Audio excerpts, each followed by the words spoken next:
Well, hello there. I feel really sorry for my next guests because they're really poor. Ladies and gentlemen, please welcome Dan and Skenie from the poor. Hey boys, how you going? Awesome. Yeah. Awesome. Mate, the background's looking good there. You guys are at your rehearsal room, I believe? Yes, we are. You are. And I think you guys might even be rehearsing for something a little special coming up. Are you got the Back in Black thing coming up soon, huh? Yeah. Yeah. Next year, that one. Oh, that's next year. Oh, I thought that was coming up real soon. So I didn't. Shows you how much research I do going into these things. There's something else coming up real soon. You're close. Before that. You're almost there. What's coming up real soon? Well, you got AC/DC, and then there's another worldwide band called Kiss. Never heard of them. Never heard of them. Do you want one? Yeah, if you want to jump through the screen, mate. Yeah. I have kissed you before at a party. It was fucking bad. Yes, I apologise. It's not my forte. Not my forte. I'm more about the fucking. So, Kiss, how the hell did this come about, guys? Because you guys have supported quite a few cool bands along the way. You guys have supported AC/DC. What else have you done? You fill me in. What have you guys done in the past prior to this? Okay. Supports. So, AC/DC, Yep. Kiss, Van Halen, Rose Tattoo, Alice in Chains, the Divinals, In Excess, the Angels, Screaming Jets, Baby Animals. Where can we go? Sammy Hagar. What else? What was on in America with? Oh, Scorpions. Wow. So you guys done any bands that people have actually heard of, or No. Justin Bieber? Or? He's next. Awesome. So you said Kiss is coming out. How far off is that? November 28th. November. Awesome. Are you guys doing like the full run around Australia with them, or are you just doing local shows? What's the going? Nah, they got a local band in just about every city. So, I mean, Screaming Jets are doing Newcastle. There's Palace of the Kings, Sydney, Sydney, Dallas. Is it Dallas Crane? Yeah, I In think Melbourne. Dallas Crane. We're in Brisbane. What's that other band? Something Fire. There's 2 shows in Melbourne, isn't Yeah. Anyway, we're doing the Brisbane one. Cool. Awesome. Everyone else. Yeah. So, for those who don't know, Dan's actually pretty new to the band. I've known Dan for a little while. I've known Skenie for a little while. When I saw that Dan was the new guitar player in the Poor, and I didn't get a call to actually have a shot at those guys, there's only 2 local guys that I'm okay with getting the job in the Poor without me getting a call, and Dan's one of them. How the hell did you come across Dan? Because he is quite a mighty young guitar player. How did you find him, Skenie? To tell that story because, Matt's not here, and Matt was the one that told me. And Matt's, the bass player in the band. Yep. And me and him have been in the band since we started in 1986. 86, Jesus. Year before I was born. Yeah. See? And Matt was just saying, fuck, we've got to check this guy out. And we just went on a wing and a prayer and went, well, fuck. We didn't have anyone. I had a few guys in mind. But you told me, Skenie, along the way that as soon as you jammed with Dan, you just went, "Do we need to do this anymore? This guy's got it." That was it. It was just like Pretty much second song in, he was like, we need to go to the pub. yeah. I just said, why? I said, turned around to Matt and Gav and just said, well, I don't need to fucking walk away from this rehearsal and go and think about this. As far as I'm concerned, he's in. And I turned to the rest of the boys and they went, fucking, yep, we agree. Yep. No, Dan actually, I've filled in for Dan's bands, one of his cover bands in the past, and always known that he was quite a dynamic performer, which, when you know him in real life, he's kind of a shy, reserved kind of guy, but he gets up on stage and he's all got the hair going around, the jumps and all that, and completely opposite. Look at him right now, he's shitting himself. So bad at these interviews. That's why I've got my companion here, just the moral support, just to keep me sane here. Yeah, like I said, guys, doing this, man, you forget. We just end up just us talking shit like we normally would, catching up with folks, and before you know it, you go, really? We've been talking for 2 hours, 3 hours? But yeah, no, it was good choice there in getting Dan. So Dan, had you heard much stuff? You were a bit of a fan of the band beforehand? Yeah, my mum had their album when I was a kid, actually, and I'm not sure whether it was before I started playing guitar, but I remember I used to put that album on at home when my parents weren't even at home. I used to just crank the shit out of it, and I knew all the songs, but I never learnt any of the stuff prior to getting the call about playing with the Poor, and I don't know why. I pretty much put it down to the fact that I loved the album when I was younger, but I was still not good enough to play the stuff at that point in time, and I sort of just moved on to other stuff to learn, and I never went back and learned any of the Poor stuff. I just loved the album. Yeah. I got to say, the first time I ever saw the Poor was at the Playroom back in the early 90s. And Skenie, you said you've been together since 86, and you guys have got a reputation of being one of the hardest rock and roll bands in Australia. And man, you guys really are a standout live act that I've seen over the years. Saw you again at the Big Day Out a few years ago, and just mind-blowing as a front man. If anyone hasn't seen Skenie, he's got the goods. With Dan on guitar now, man, that's a powerhouse combo. I reckon you guys it's a great pairing.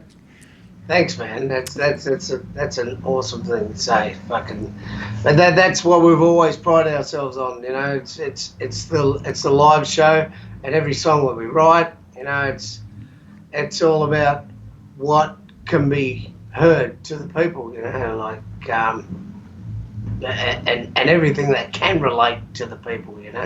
Yeah.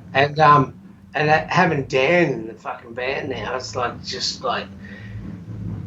It's almost like everyone's not watching me anymore; they're watching him. Yeah, right. Yeah. Totally. Awesome, yeah, he's one of those guys, isn't he? Yeah. Well, we work together, and it's fucking and the more it's like, the more that we're playing, it's just fucking into it, you know. Yeah. Starting to learn where to go and not run into this guy, because he loves to run around on the stage, and I'm very much like that as well. I love having my room, so like I've got to be. You got your peripheral. Yeah, I got to be mindful I don't swing around and accidentally clobber him one. Yeah. Actually, on our last tour, he smacked me in the face with his guitar, and I was like, "Whoa!" And it just was one motion, and none the wiser. Yeah. Oh, I was gonna ask if you guys have had any monumental clashes on stage so far. Just one. Just one. And mouth guard on stage, I think.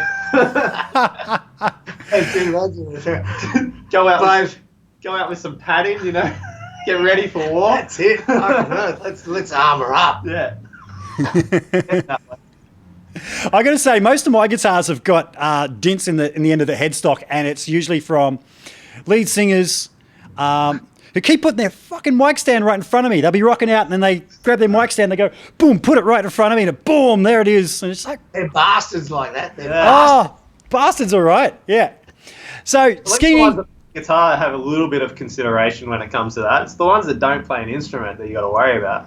True, very true. Yeah, I'll play an instrument. Yeah, that's what I mean. Sometimes. Well, this is why I was stoked to get you in on it as well, Skenie, is because when there's solos going on, you grab the guitar and you become Malcolm for a solo, which is really good, and it really works live. It fills out the band. It doesn't sort of drop and become one less. So that's freaking awesome. Is that something you've always done? Well, when I first, when the band started and that, I fucking had no idea how to play guitar. It was about 2 years in, I started learning how to play, and then I was, started going to the boys, maybe I'd just come in on those little bits, and then once I got me first cordless mic, because I'll be singing, and then I got to put me arm through the guitar as I pick it up. Yeah, right. You don't want to lead happening there, because it'll just fuck you up. Yep. So yeah, it just started working, and then yeah, because just watching great musos, Yeah. like, play so fucking tight all the time, it makes you tight. It does, doesn't it? That's what's made me a great rhythm player. Like just listening to these guys all the time. Yeah. I give all the credit to them. Awesome. Yeah, you're only as good as the musos you're hanging out with. That's for sure. That's for sure. Now, Skenie, as I said, man, you guys you mentioned you've been around since '86, and by the time I saw you guys, and I reckon it's probably about '91 or something, you guys were definitely a well-oiled machine and just firing on all 4 cylinders, all 8 cylinders. Fuck it, all 12 cylinders. And dude, tell us a bit about how the band originally got together and everything. Well, straight out of school, the very first guitarist, when I moved to Darwin, I moved from Victoria to Darwin, and the first guy I sat next to in my home class at Dripstone High School in Darwin was Chris Ridsdale, the original guitarist, who's sadly died last year. Oh, bummer. But, yeah, he and the first thing he showed me was a guitar book, this book of guitars, and I was right into it, and we became friends straight away. Started going to some parties that he used to, just have parties, and him and Matt and the first drummer, Mark Davis, we used to play in the corner, and as soon as the first party I ever went to, I just came up and just started singing with him, just getting into it, just loving it. I was a bit of a punky sort of dude back then, and then it started getting a little bit more serious, and they started auditioning singers, and I knew I already had it. And they've said the same thing, fucking, we just had to do it, and audition other. But from them, we actually had a band. There was another guitarist in the band, this older wog dude, and the band was called Foreplay, and we did our first gig was all these cover bands at Darwin Amphitheatre. And there was like heaps of all these cover bands, and it's like my first gig, and I wore a pair of blue jeans, some thongs, and a VB singlet. Classic. So that was your first band? Yeah, but it was pretty much the Poor Boys. Things haven't changed very much. Until we kicked out Mikey. Okay. And, my brother's 17th birthday. He's 2 years younger than me. My brother's 17th birthday on the 10th of October, 1986. We did our first gig as the Poor Boys. So, cool. Awesome. So how come you guys changed from the Poor Boys just to the Poor? What went on there? There was a band in the States.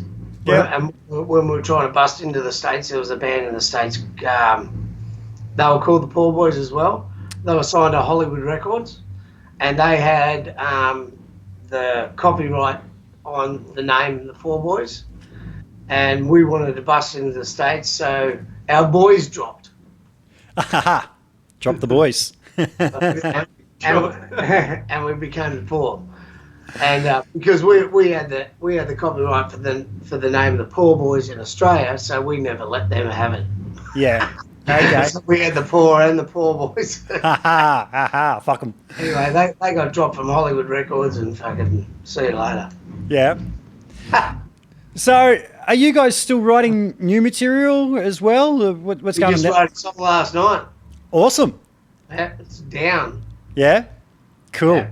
I got to say right now, just the lighting you guys have got and everything, Dan looks like he should be like in Bohemian Rhapsody, you know, that shot where they got the four of them and just the lighting and stuff. It's awesome. He's in the dark. No, in a cool way, in a very cool way. Yeah, yeah. Galileo. Is it come? Is it go? Will he let me go? Don't let him go. You know, one thing, I've never tried to jam over Skype, so I'm guessing me singing along to you then was going to be completely out of time. So let's talk some guitars. I'm looking between you guys there, and I'm seeing Les Pauls, which, you know, I'm thinking the Poor, that's kind of a Les Paul kind of band. But we've got an EVH head and a Marshall head. Is this your rig, Dan? Yeah, so... Tell us about it, mate. EVH 5150, the 50 watt. So Yep. it's the one made by Fender. Yep. And then I've got a vintage modern Marshall, English Marshall over there. Oh, cool.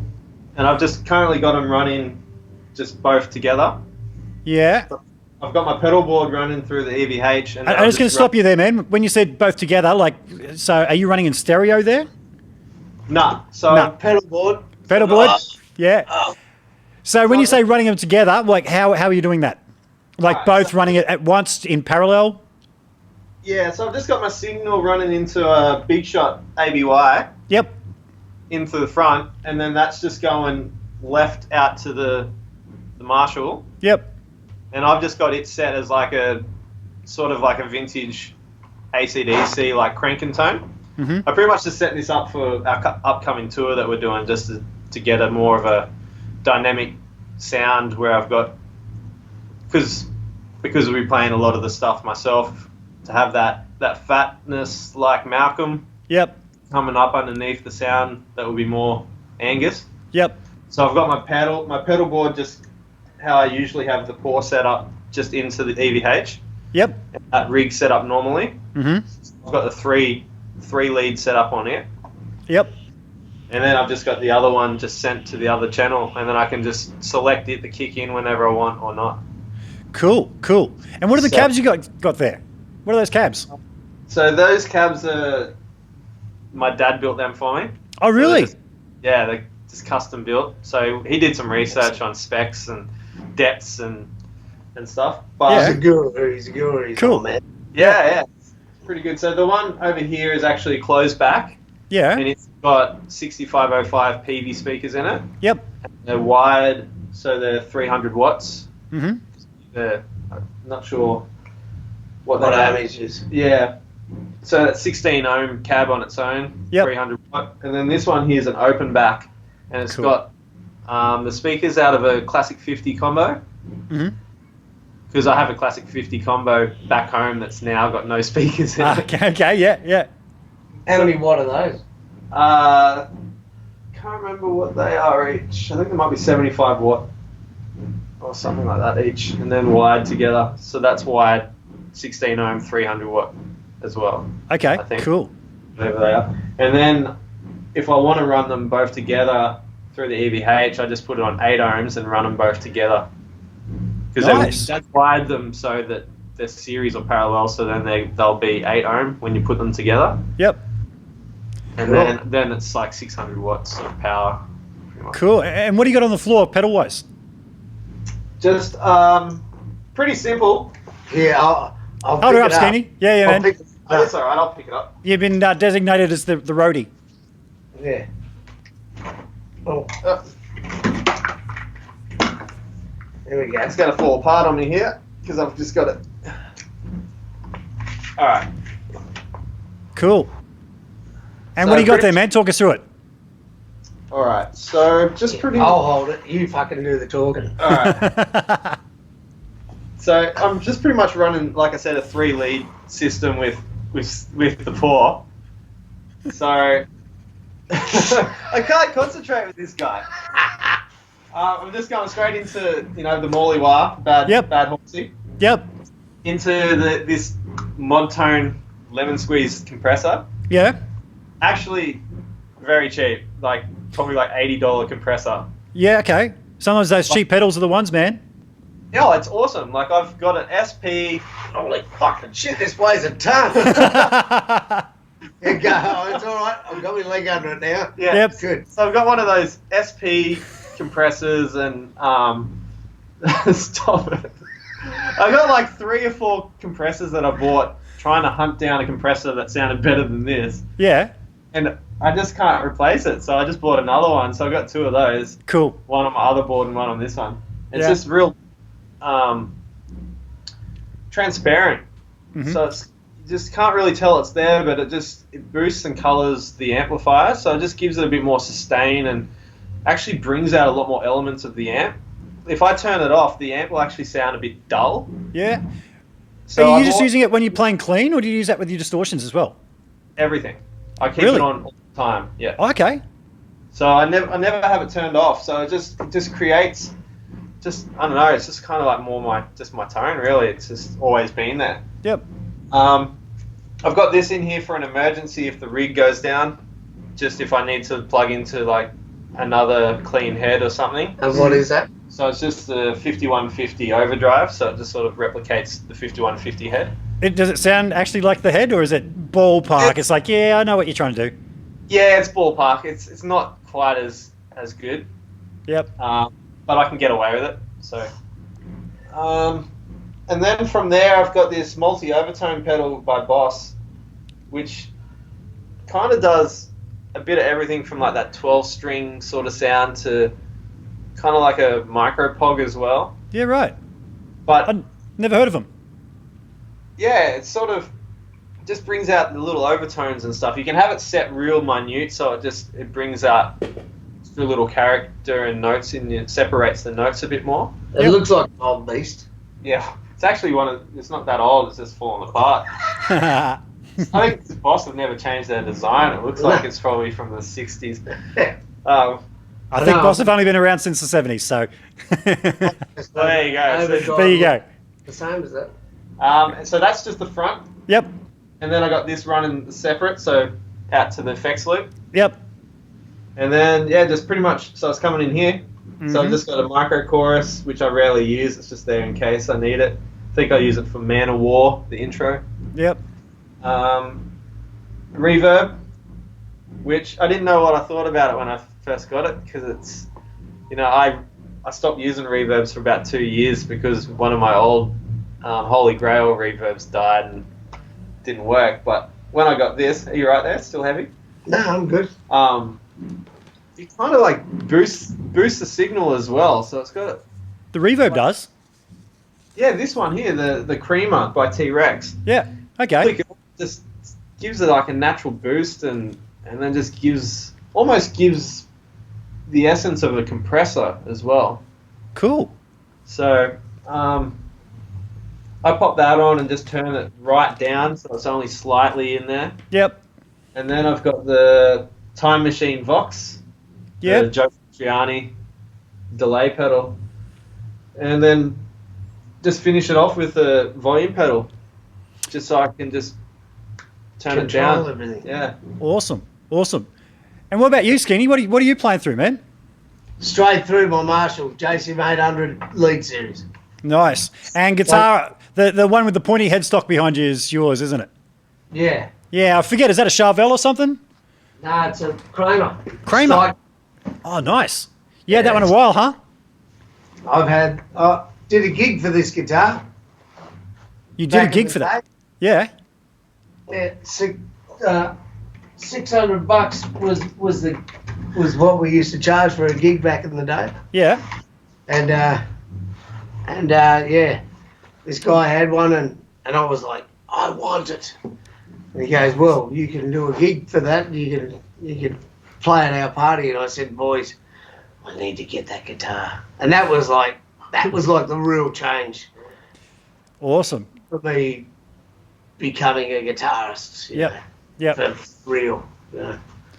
Is that something you started doing way early in the piece? I think you said you did, yeah? Or was that something later on you were going, I just need to fill it out a bit? Or did you wait to get a bit better on guitar before you started doing that? Or what was the thought there? No, it was pretty much as soon as I could.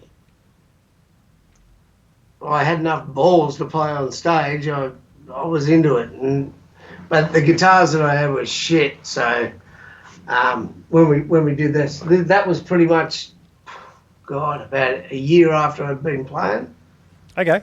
So about 3 years into the band, and I got that guitar, and then just after that, I got my Marshall. So Nice.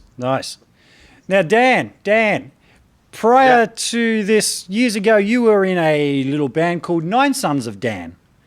Yeah. How old were you when you were doing that? So it was 2008, I think we started. So what am I? It would have been, what's that, 9 years ago? I'm 32 now, so what's that? that's 11 years ago. 11, yeah. Okay. So my question is, how the fuck can you have 9 sons when you were 20 years old? He's talking about me. Oh, well, That's what he's doing. I was just highly He was the fertile. 9th son. He was my 9th son. Okay, yeah. 9th son was supposed to be 9th son was Dan. No, it's actually Papa Skenie. just highly fertile. Yeah, sure, yeah. I'm joking. You It was were actually- working at a fertility clinic and populated everyone yourself, yeah. I had the best sperm, so everyone just came in and used mine. So this is what happened. Classic. Now, I mean, dude, I've talked to you about Nine Sons of Dan. I can't say I've actually heard you. No, I've seen a film clip or two, but you guys were doing all right for a while there, weren't you? Yeah, we did quite well for, a few years. You probably never heard of us because most of our, age bracket was 15 to 17. Yeah. Old girls. That were the people that used to follow us.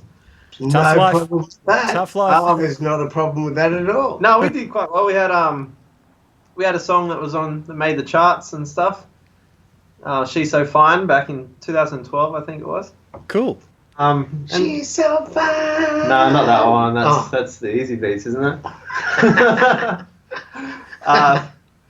Yeah, so we did a few big gigs. We toured with Simple Plan and did the GC 600 with Good Charlotte and supported the Darkness. Awesome, man. Nice. Yeah, good. And I love the Darkness. Yellow Card, and I think Tonight Alive, which are now quite big. Back when I think before they made it big in America, we did a gig with them. Yeah. And, yeah, I know. We did a Rock the Schools tour around Australia, which was a government based. It was like a tour that they did around all the schools, pretty much, and they had pretty much just a full setup. And we used to just go around and just rock up and just perform, and they would do workshops about Pro Tools and stuff to the kids, and they'd have a feature band each year, and we did that for 6 weeks or 7 weeks, and then did another one in WA as well, which was actually really good for our band back then, because pretty much that's where a lot of our fans came from, with like the hundreds of kids that watched us every day at the schools. Cool. Awesome. Well, we just got a comment in the comments and reaction section that says, Skenie's love child fucking rocks. Yes, he does. Yes, he does. He's not actually my son. So, I mean, this is a guitar kind of chat. So, Dan, I'm going to hit you with, man, what made you get into guitar in the first place?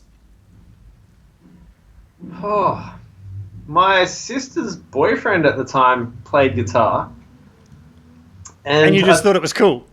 He brought it around to the house, I'm pretty sure, and then so my memory's a bit fuzzy from when I was younger. So and then What, too much drugs back then? No, I never took any, you idiot. And then I think my dad saw that I showed interest in it, because I was just like, oh wow, And so he bought me a nylon string acoustic for my 10th birthday. Oh, wow.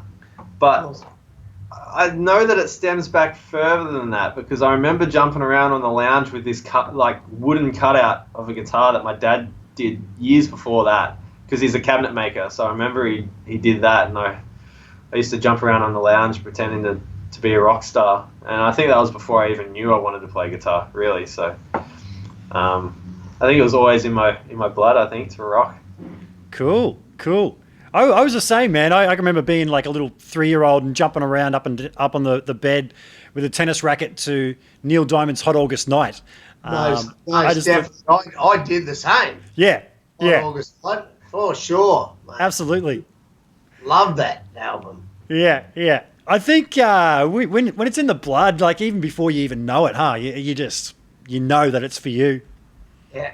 Yeah, but it was weird because no one in my family played music, so like.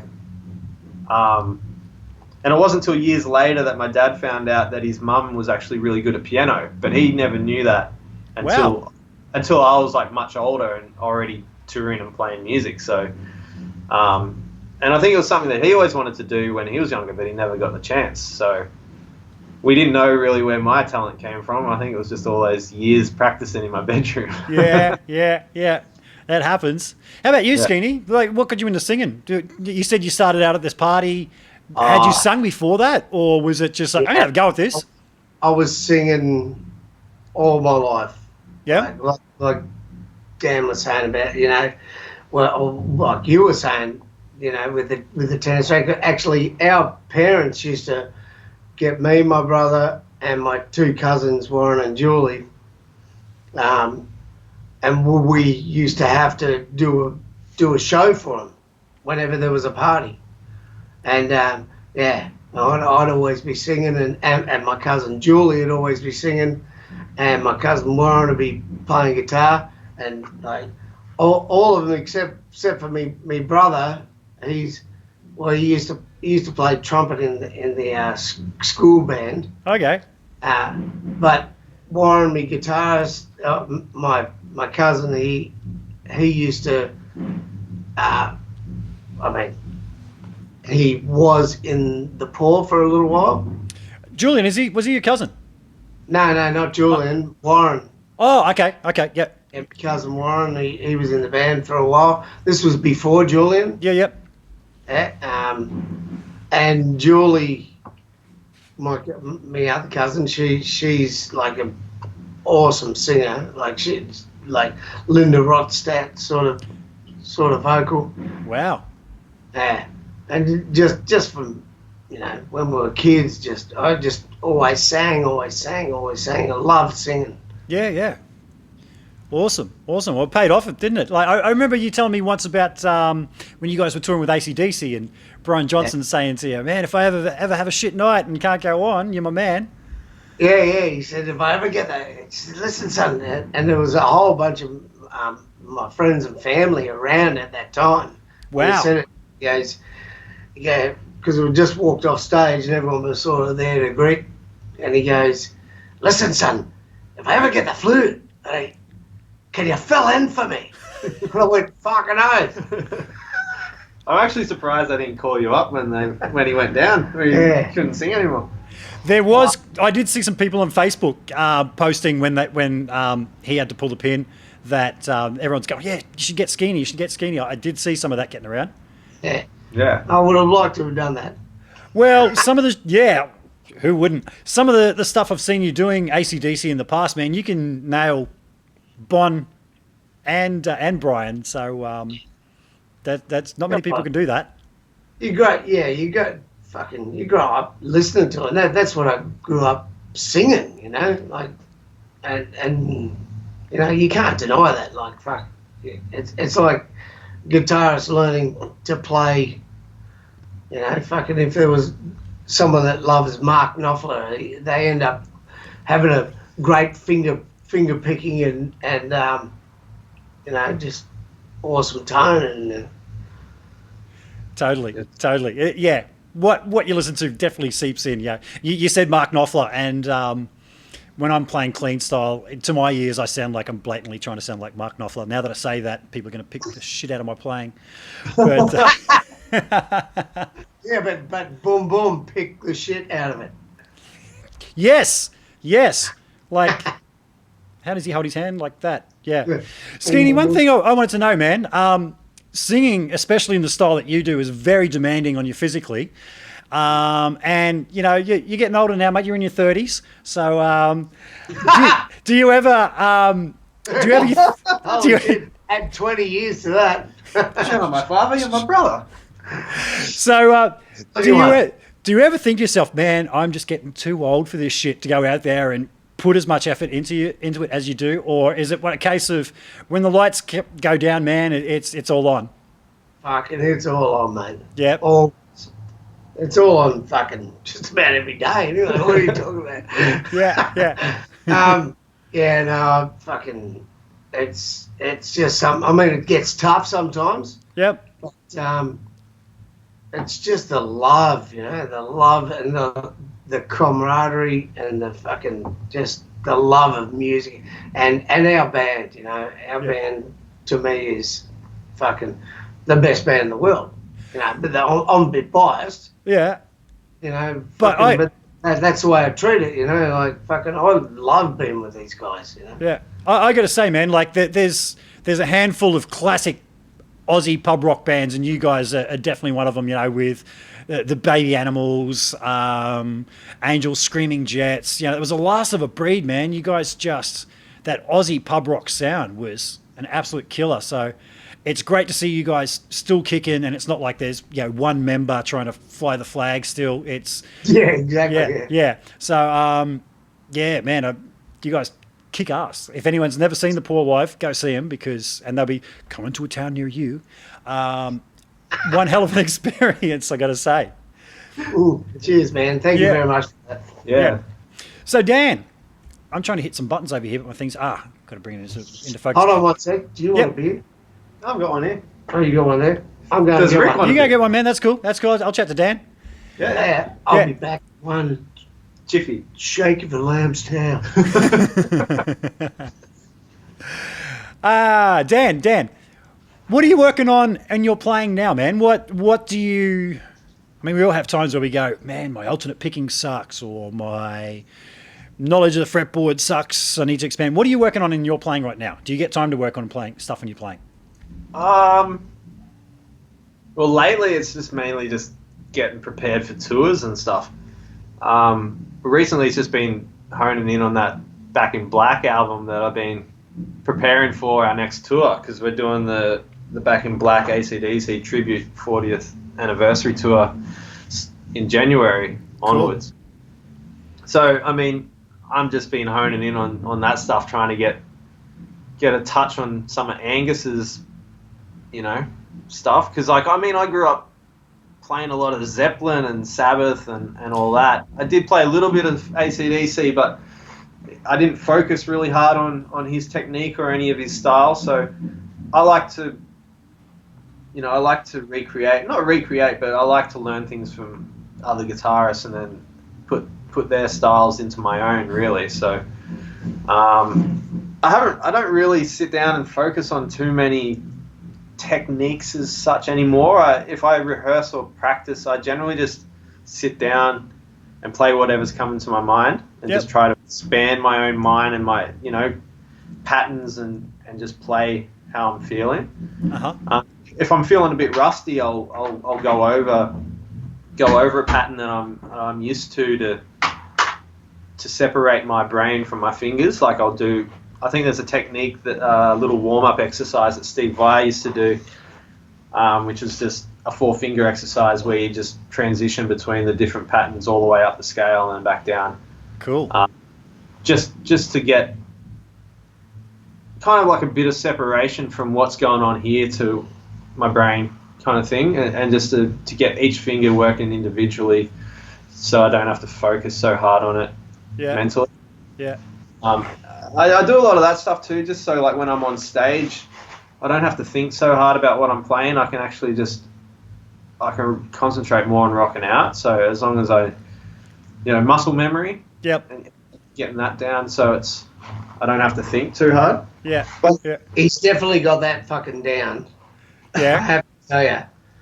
Like, some of the shit that he does, on stage I would just go, holy fuck, did you just do that? And he's like, at the same time, he's like got the guitar over here and he's fucking jumping in the air and, you know, I'm like, what the fuck, how the... Yeah. And it's so funny because when he first joined the band and we got the songs down, I didn't realise how much, you know... You never seen me play live before. Not only that, or like what he did on stage, but like how much more he could play. You know? Yeah, right. Because I said to him, you know, he was asking, you know, do you want me to just do this in the solos and like keep it straight on? Or I said, just fucking play whatever you want to fucking play, mate. Nice. Play the songs, but Even but then, be, I've still be, been be held yourself, you know. Yep. And he's fucking just fucking blossomed, and yeah, he's an awesome player, man. Yeah, Right. totally. Yeah. Like I say, man, when on the coast here, there's only a couple of guys I can think of that would fit the bill. And yeah, you got the right guy there. There's not many guys with Dan's stage presence that can join a new band, go up there and pull that off without coming across as a knob.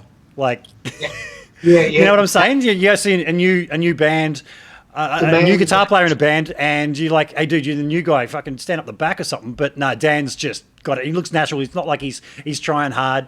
He just fucking rocks. That was one thing I was actually worried about on the first tour. I was so nervous because I loved the band when I was a kid, but just that I was going to be able to live up to the standard, like for the fans, because, you know, the band had been around for what, 25, 30 years or whatever that he's been around, without really like a guitar change. You know, I was the first full change member like this. You know, like Well, since we were playing covers, Yeah, right.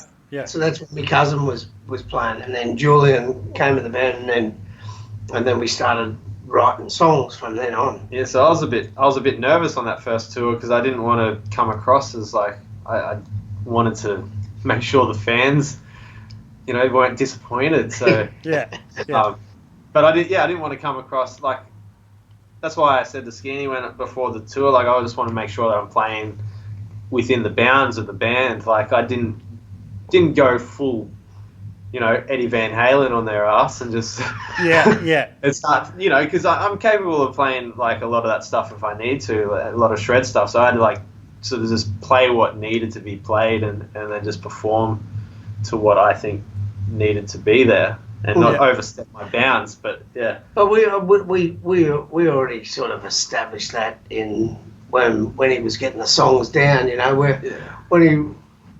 when something wasn't going like in the way of the song. Most of the time, I was just basically saying, you know, Dan, this is where the song is, you know, fucking it's fucking feel the rhythm of the song. The song is fucking going like this, because that's pretty much the poor songs, you know, where when there's a riff like Ain't on the Chain, you know, digga digga digga digga digga digga digga, when that fucking rhythm is going, you gotta really listen to that rhythm, because it is just a fucking, it's in the pocket, but it's like I said, you're sitting back in there, just going, he's a fucking train just cruising along, you know, fucking. Guys, we got a few comments in the live chat. Dame Dixie Chick, fuck yes, Skinny for AC/DC. Now, also, I just saw in here, I've got a few. Ask Skinny to do some rap dancing. That's from Rob Giddings. Oh, fucking Rob. Rob. Oh, he's an old boy. Dame Dixie Chick is also saying Skenie will still be rocking when they put him in the box. Are you coming to Adelaide for that? Those, I assume they're talking about the Box. the Come to Adelaide and put me in the box. yeah, put you in the box in Adelaide. Wouldn't be the first time you've been in a box in Adelaide. I'm not going in a box. They're fucking burning me, mate. I need carbon back into the earth. Yeah. So, are you guys going to be going to Adelaide for the? I'm assuming they're talking about the AC/DC Back in Black album tour. I don't think there's any shows in Adelaide yet. Not as yet. Not as yet, but There are possible shows on the horizon, but we don't know where they are as yet. Okay. Ask Skenie to talk out the Nightcliff days. Do you know what that means? Yeah, I know exactly what the nightclub days are. What are you talking about? Hey, it's Wednesday, or are you talking about because the Nightcliff Hotel used to have a mesh across the front of it, Oh, really? across the stage, Yeah.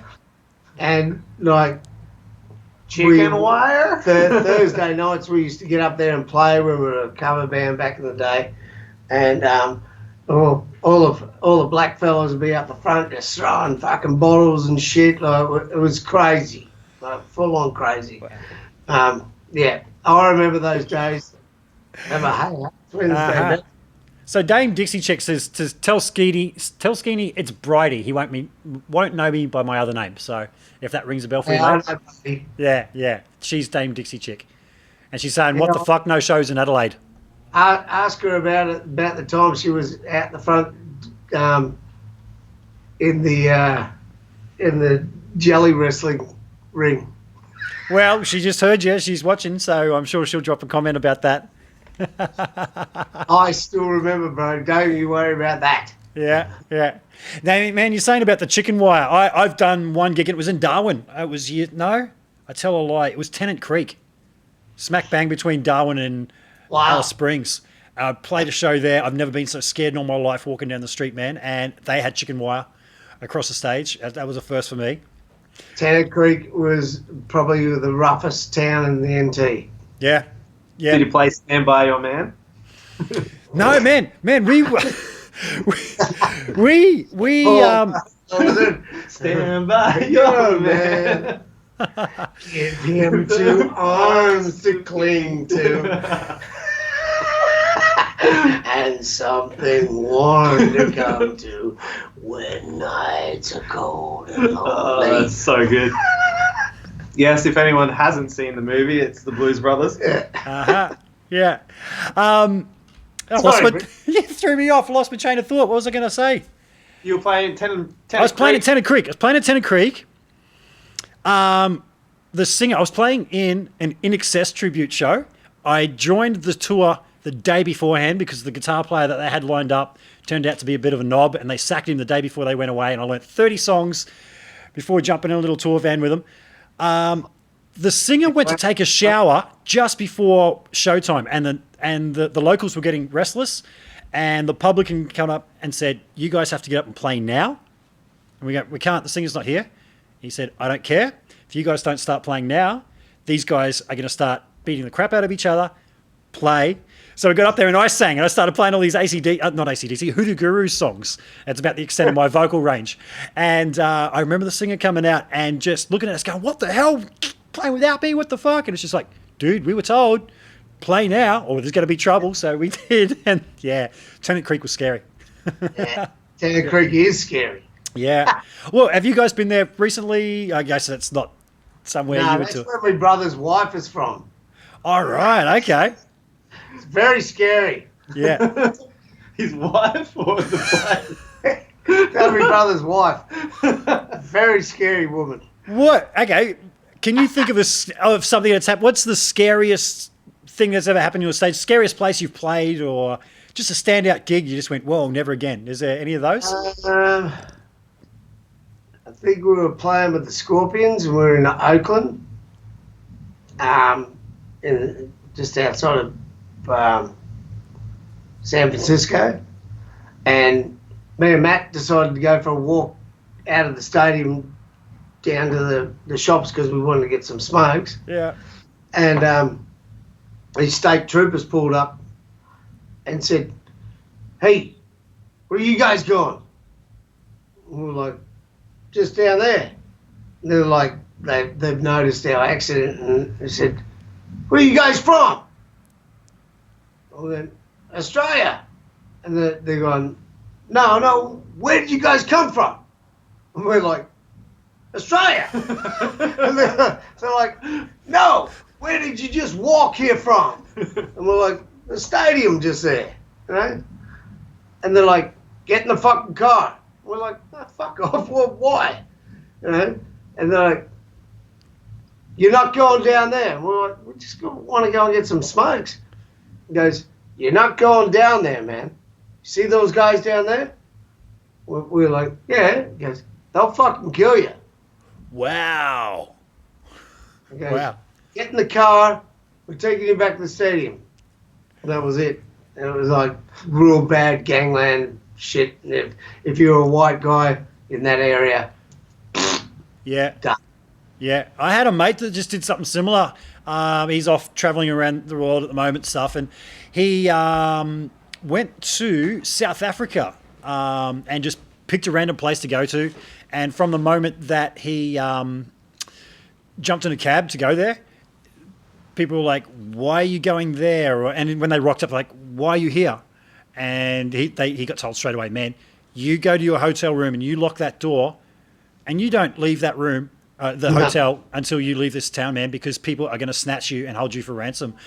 He just picked the wrong town, not knowing. So it sounded like one of those, very similar to that. Yeah. There's been a few places in my life where I've been in that situation, you know. Yeah. Yeah. I almost had one of those And moments in you're Mexico. like, "Well, fuck, whatever," you know. Yeah. But they're like, "No, you will die." Yeah. Yeah. Hey, so can you guys think of any embarrassing moments that have happened to you on stage? I know that if someone was to ask me that, I've got a rip of footage. I used to film all the gigs that I used to play when I was in a Queen show. The last show I ever played with them, man, that was just the most embarrassed I've ever been on stage, and I promptly resigned from the band the next day. But do you guys have any standouts? Dude, come on, you got to tell us first what you did. No, I didn't do anything, man. The singer just completely could not find. He didn't wear his in-ears. He normally wears in-ears, and he didn't that night. And just could not find the pitch. I got footage of it. It is just, like, yeah. It's like, dude, I got told by the management, if that ever happens again, just take over lead vocal so he can hear what key he's supposed to be in. I said, yeah, and there's not going to be another gig. So, yeah. Any standout embarrassing moments for either of you guys? I've had similar ones to that. I think mainly when I was doing cover band stuff, and you know, you'd have fill-in musos or something, and you just give them a set list and you rock up and you just don't know what to expect. Yeah. And next thing you're playing 4 hours and you just got to kind of wing your way through the whole set, just going, "Oh, this is just, I'm just going to have to cover for this whole gig just to make sure that it sounds half okay for the punters out there, because what I'm hearing is just horrible." Yeah. Like, I mean, I've had things like that happen before where you just got to cover someone's ass. But as far as embarrassing things, I haven't fallen into a drum kit or done anything like that yet. You know, I'm looking for the day that I embarrass myself that way. I've had a guitar fall off, like strap locks just breaking. Yeah, I've had that one, yeah. You know, you have to like catch it. Like I've caught a couple. I think it did it on the last tour once, but I just put it on my knee and then just kept playing. And then once before it happened back in the Nine Sons of Dan days, but I just chucked the guitar on the ground and started playing it with my foot and then kicked the guitar. Cool. And then my guitar tech came out and just threw another guitar over my head and I kept playing. So I was just like, yeah, you know, that kind of thing's happened before. So I've got a couple. Yeah, go. I've got a couple. One, we were playing this. We flew down from Sydney to Melbourne to play this big biker show, you know, and bikers to build this stage out of scaffold and shit. And I came running out on stage, first song, and they had a big like catwalk for all the strippers and everything, and there was like a witch's hat, you know, a parking cone. right in the middle of the stage. And I was like, fuck it. They must have just left this on there, is what I had in my head. They must have just left this out there. And I went to just kick it. First fucking kick into the song. And it was a piece, there was a bit of scaffold. And I just smashed, I reckon I broke my toe. And fucking just smashed it like it didn't move. I just went, really died, and then just kept going. Come on, do the whole gig. But the other one, we were playing in, where was it? I think it was Gove. Was it like remote gig in the NT, or a cover band? And this stage that they built was like 9 foot high, and I got up towards the front of the stage and just fucking didn't see it, mate. Straight over. Oh! Straight down. Boom. Fucking 9 feet. Boom. Landed on the ground. Fucking took the wind out of me. Kept going. Fucking singing on the ground. Trying to sing. You know, I saw a classic of The Edge from U2 falling off the stage. Yeah. And you know what it sounded like? It's like, if you were to make a joke about it, it's exactly what it sounded like. Thud, thud, thud, thud, thud. Like, just, yeah, we replaced the delay. Yeah. Thud, thud, thud. Yeah, classic. Great delay on that one. Yeah. Delay. Oh, man. You know, I went and saw Prince a few years ago now, and he had the strange shaped stage, and he got a bunch of people up on stage, and I saw someone go to walk off and just fully not see one of the indents in his love symbol thing and just go bang like a piece of shit. That was kind of funny. Awesome. Oh, people falling off stage, it's not good, but it's always a good... It's so hilarious. Yeah. But it's so embarrassing, man. It is. I've done it. There's a couple of times last tour that you just launched off the stage towards the barrier. I think Cooley Hotel, you launched off, and I'm just like waiting for your foot to get tangled or something. You're just through the air, just diving in, almost like taking out the front audience as you go. Just like, oh my God. Well, doing that kind of stuff, you really need the crowd support, because if they move out of the way, you're screwed. Sometimes you don't need crowd support. We were in fucking Mexico City with AC/DC, and I jumped off stage, 18,000 seat arena, jumped off stage, and sort of like, you've been to Sydney Entertainment Centre, they got the part where they're seated on the bottom. Yep. And then there's the brick wall with the stairs going up. Mm-hmm. But, then there's just stairs going up to all the seats and shit. But in Mexico City, on top of that brick wall, there was a 6-foot fucking fence. Okay, right? yeah. This fence that went all the way around, and I jumped up on that fence. As soon as I jumped up on that fence, fucking 5,000 fucking crazy Mexicans decided to just come down and fucking come Meet you. and sing with me. Because I was like, come on, let's go. And they're like, okay. and the fence is like, and I'm like, fuck, I was pinned against the fence. And they're trying to grab me mic, and I've got hold of me. And then I've just like managed to get myself, because I jumped over it, and then I managed to get myself up on top, and I was just getting up on top of the fence when the whole fence came down. Oh. And I jumped clear of it, jumped out and and then fucking jumped over all the chairs and fucking back on stage.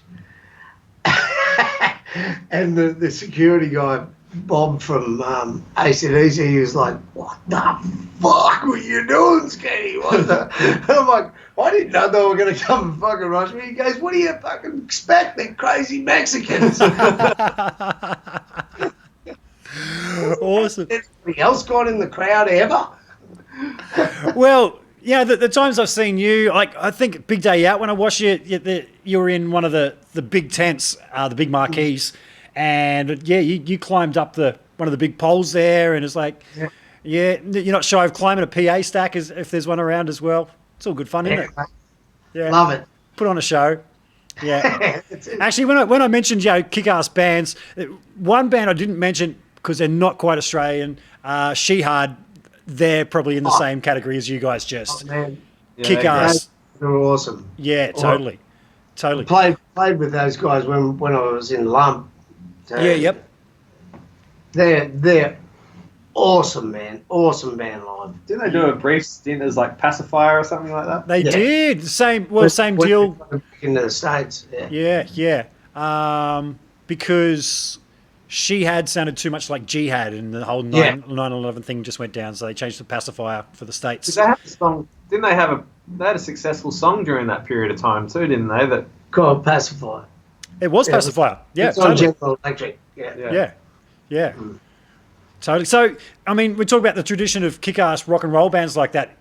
Is there any bands that you guys are aware of that are still holding that tradition of great Australian rock? I can think of one straight away, Electric Mary.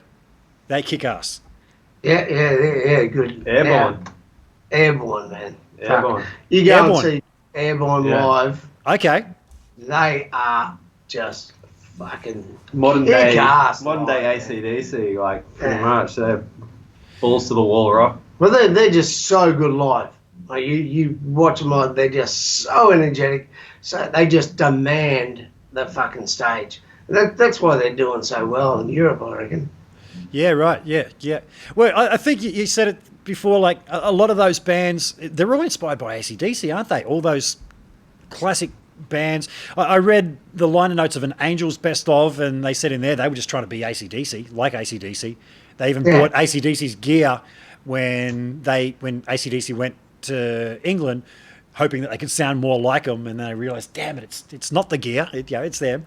But I think that's really kicked off the great tradition. But it probably even goes back further than that, like Billy Thorpe and For sure. Billy Thorpe.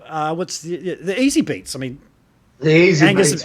Angus and Malcolm's brother, man, with the Easy Beats and Harry and Vander and fucking Young. Vander and Young, yeah. Totally. It's really funny. I was talking to, do you know Michael Browning at all, the manager that used to be AC/DC's manager back in the Bon Scott days? You know of him? Yep. I was talking to Michael one time years ago, and there was the series on the ABC called Long Way to the Top, and that had just aired, and I'd said to Michael, oh man, how'd you feel, being on that, talking about AC/DC and stuff, and he actually said to me, I was a bit annoyed. They just wanted to talk about AC/DC, but I've done a lot more than that. He said that wasn't my proudest achievement. And I said, well, what was? He said, mate, I discovered rock and roll in Australia. I was walking down the street one day in Sydney. I think he said Sydney. He heard this sound coming from a pub, and he's like, I've got to go check that out. What the hell is that? That's the future. And it was Billy Thorpe.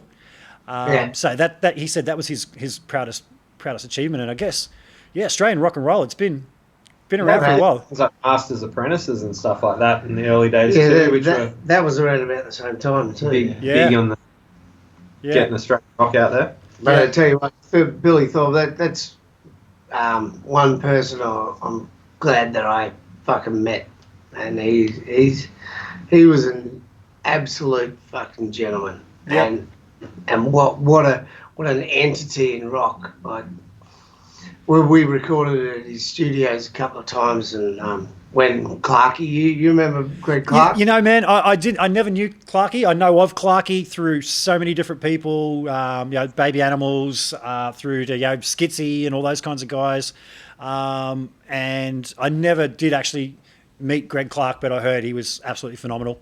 Yeah.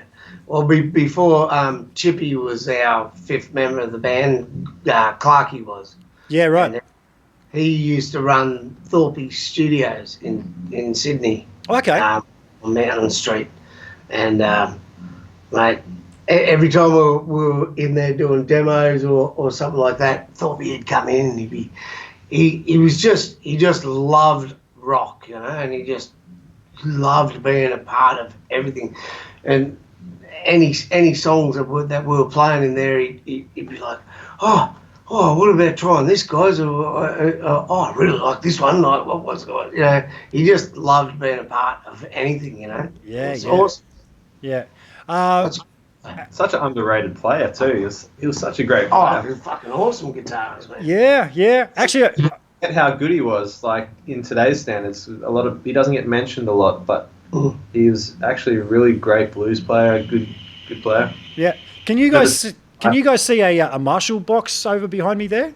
Yeah. Yeah. Egg or yeah. something on top. Rumor has it that used to belong to Billy Thorpe. That actually belongs to a friend of mine who was mentored by Billy, and I got to make sure that the source of the story is true. But I'm pretty sure that's Billy Thorpe's quad box that I'm touching behind me. You guys can't see that because you're seeing a different angle, but to the rest of the world. 1960A or?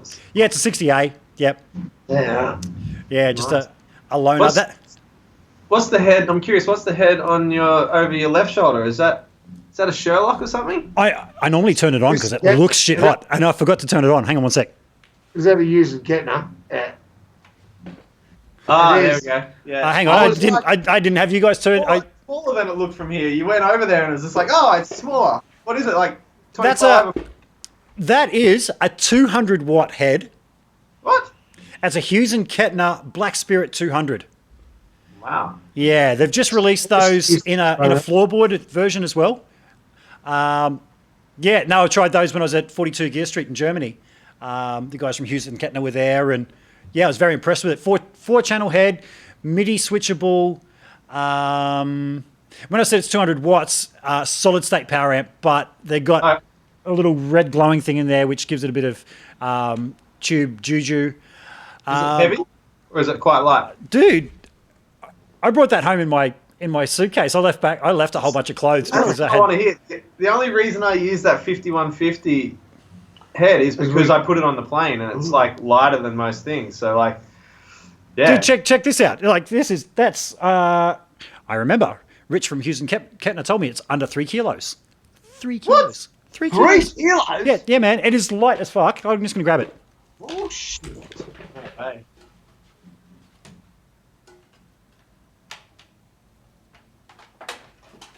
Oh, fucking look at the site. No. Oh, my God. I'm going to get me one of those. So It's like nothing. Really? It's like nothing, man. 200 watts, did you say? 200 solid state watts. Because you know Flashy, don't you? Yeah. Yeah. He used to use one. Triaxis. He had the not Triaxis, Triamp. Yep. Yeah. That nice thing sounded fucking awesome, man. Yeah. Such a heavy sound. So what's the sounds like for a solid state amp? What's it like? How do you rate it, Rick?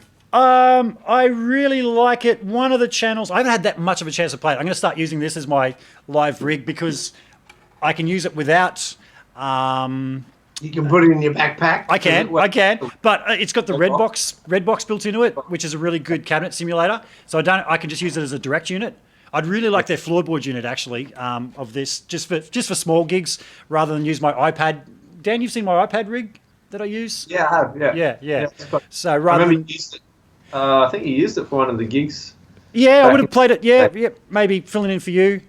I actually just played at Twin Towns, of all places, last weekend, and I thought my sound was sucking playing through my iPad rig because I was monitoring it on stage through Roland JC 120 or one of the smaller ones of those. It sounded like arse. And I was about to leave the place, and the in-house sound guy came up and said, "Dude, your tone coming straight out of your..." He didn't call it my iPad. He called it something else. He assumed it was like a dedicated guitar processor. He didn't pick that it was an iPad. He goes, "Man, that's perfect. The line out of that, I just turn it up. That very rarely happens. Normally I've got to EQ the fuck out of everything." But he said, "You just had that dialed." So, That's good. yeah, I'll keep using that in the meantime. But yeah, I really want to get the Hughes and Kettner. It's hard to find good rigs to run straight in when you're doing those type of shows. Obviously, other than using Fractal and all those things, like running straight into a PA system, doing those little cover gigs, like the Grand Hotel and stuff. Yep. I think I was just using a Richie Kotzen Sans amp. Oh, really? Yeah, RK5 or whatever they're called. But I pretty much set it up how my whole pedal board is normal and used it as a preamp. So I used to run my pedal boards into that and just use the Sans amp part of it. It used to sound pretty killer. One night my amp went down and I had to plug it straight into the PA. Yeah. And then during the break, I ran home and got one of my other amps, and I think my old man was there watching. And he said it sounded better when you just plugged straight into the PA with the RK5 and Oh, and my really? rig, Yeah. then just plugging the amp back in. So Yeah. Wow. Well, but so talking about playing some of those smaller gigs and having them play direct and stuff like that, how is it playing with the Paw and actually being able to play loud? Are you enjoying that? oh yeah, of course, man. Because you got a lot of nice amps, and you're actually getting to use them now. So yeah. Yeah, it is great. I mean, I used to be able to play pretty loud in Nine Sons. Like, surprisingly, when we were a pop band, we used to play pretty loud. But to be able to go out and play the stuff that you want to play loud, yeah, rock and roll, balls to the wall, just cranked up. I remember when we first went to play a gig. I can't remember where it was. I think it might have been the Cooley Hotel first rehearsal. We did a live rehearsal at the Cooley Hotel in the big room.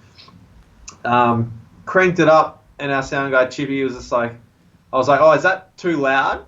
Because I had both my boxes, I had the thing cranked up. He's like, nah, man, just crank it up louder. So I was like, fuck yeah, crank the shit out of it. And I think I cranked it up so loud that one of my speakers is blown in my cab now. So yeah, man, touring the country just playing that loud. My hearing suffered, so I might have to come see you at work soon. Yes, yes. But it's good fun. It's amazing being able to play loud. It is. You can't do it very often these days. It's hard in today's society to go play loud in the There's pub. something about that feel, isn't it? That's it, man. It feels good, huh? It's just, and it just gives you that fucking energy, to just rock out more, because you like, dun dun dun dun, check me out, I'm incredible. Absolutely.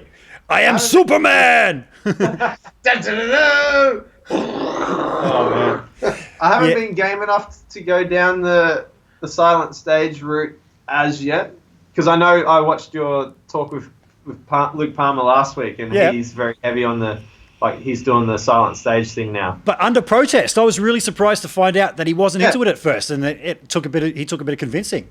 Yeah. So I mean, I'd love to be able to do that, and I used to have a lot of time for getting in the nitty gritty and stuff, but I'm just so scared I'd spend all that money and just play, just not dedicate myself to doing it, and just being like, oh, where is the sound? Yeah, I'd be going, where's our guitarist? I'd take my ears out but I mean, I'd really love to be able to do it and save my ears for the next 30 years. Yeah. Fuck.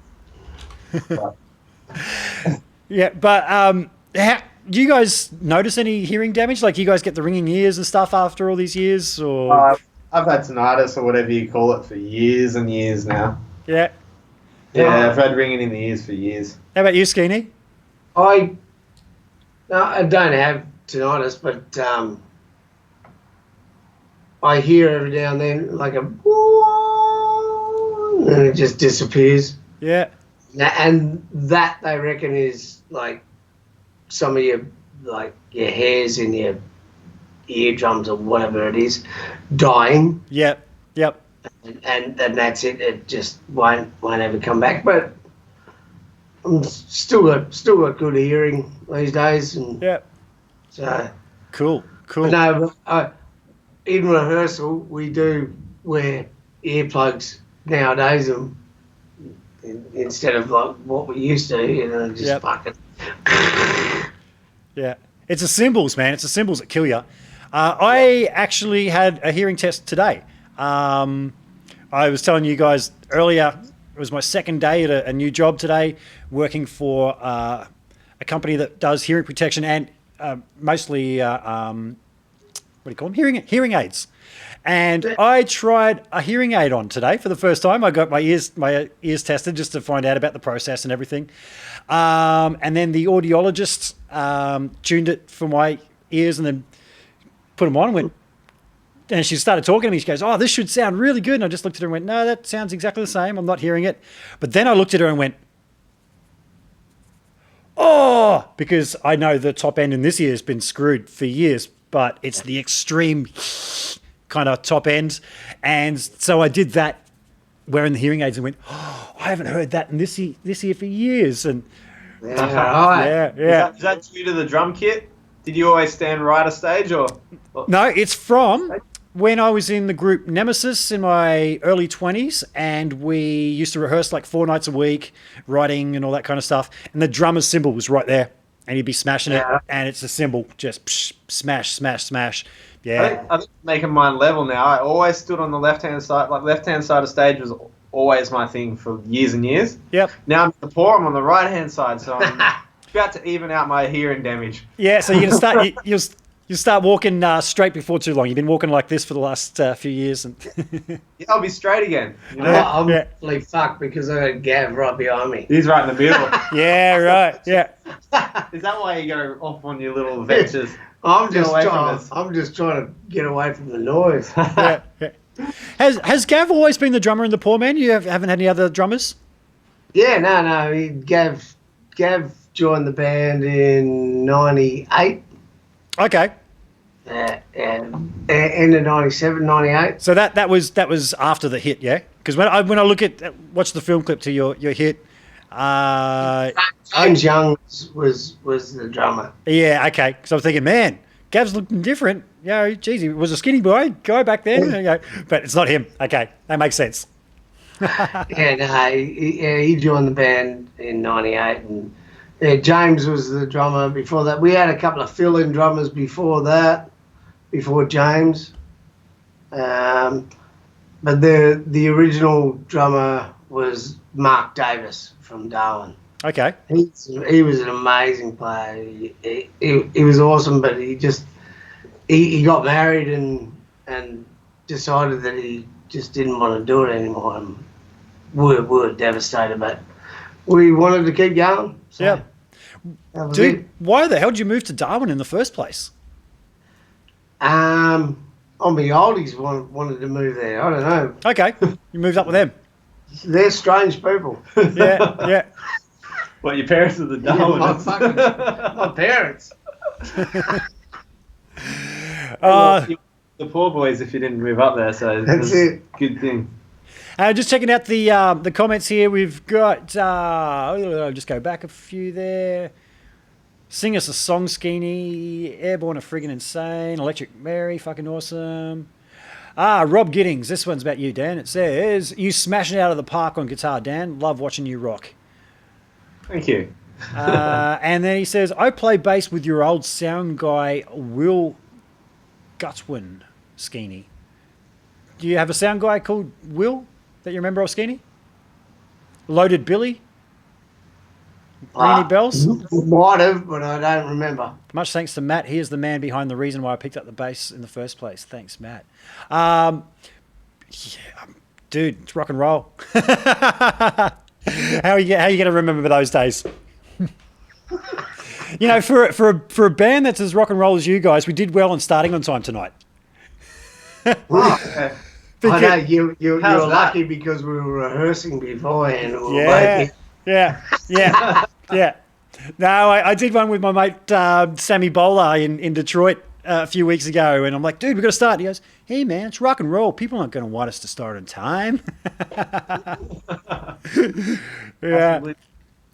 So, you mentioned all those bands that you've played with, Skenie, like prior to Dan joining the band. There's a lot of big bands that you've opened for. Is there any of them that really surprised you as being just really nice guys, as big as they are? And is there any that you want to spill the beans on that didn't treat you so nice? fucking oath. You don't have to. You can name a shame, or you can keep it. All of them are absolutely nice guys, absolute gentlemen. Yep.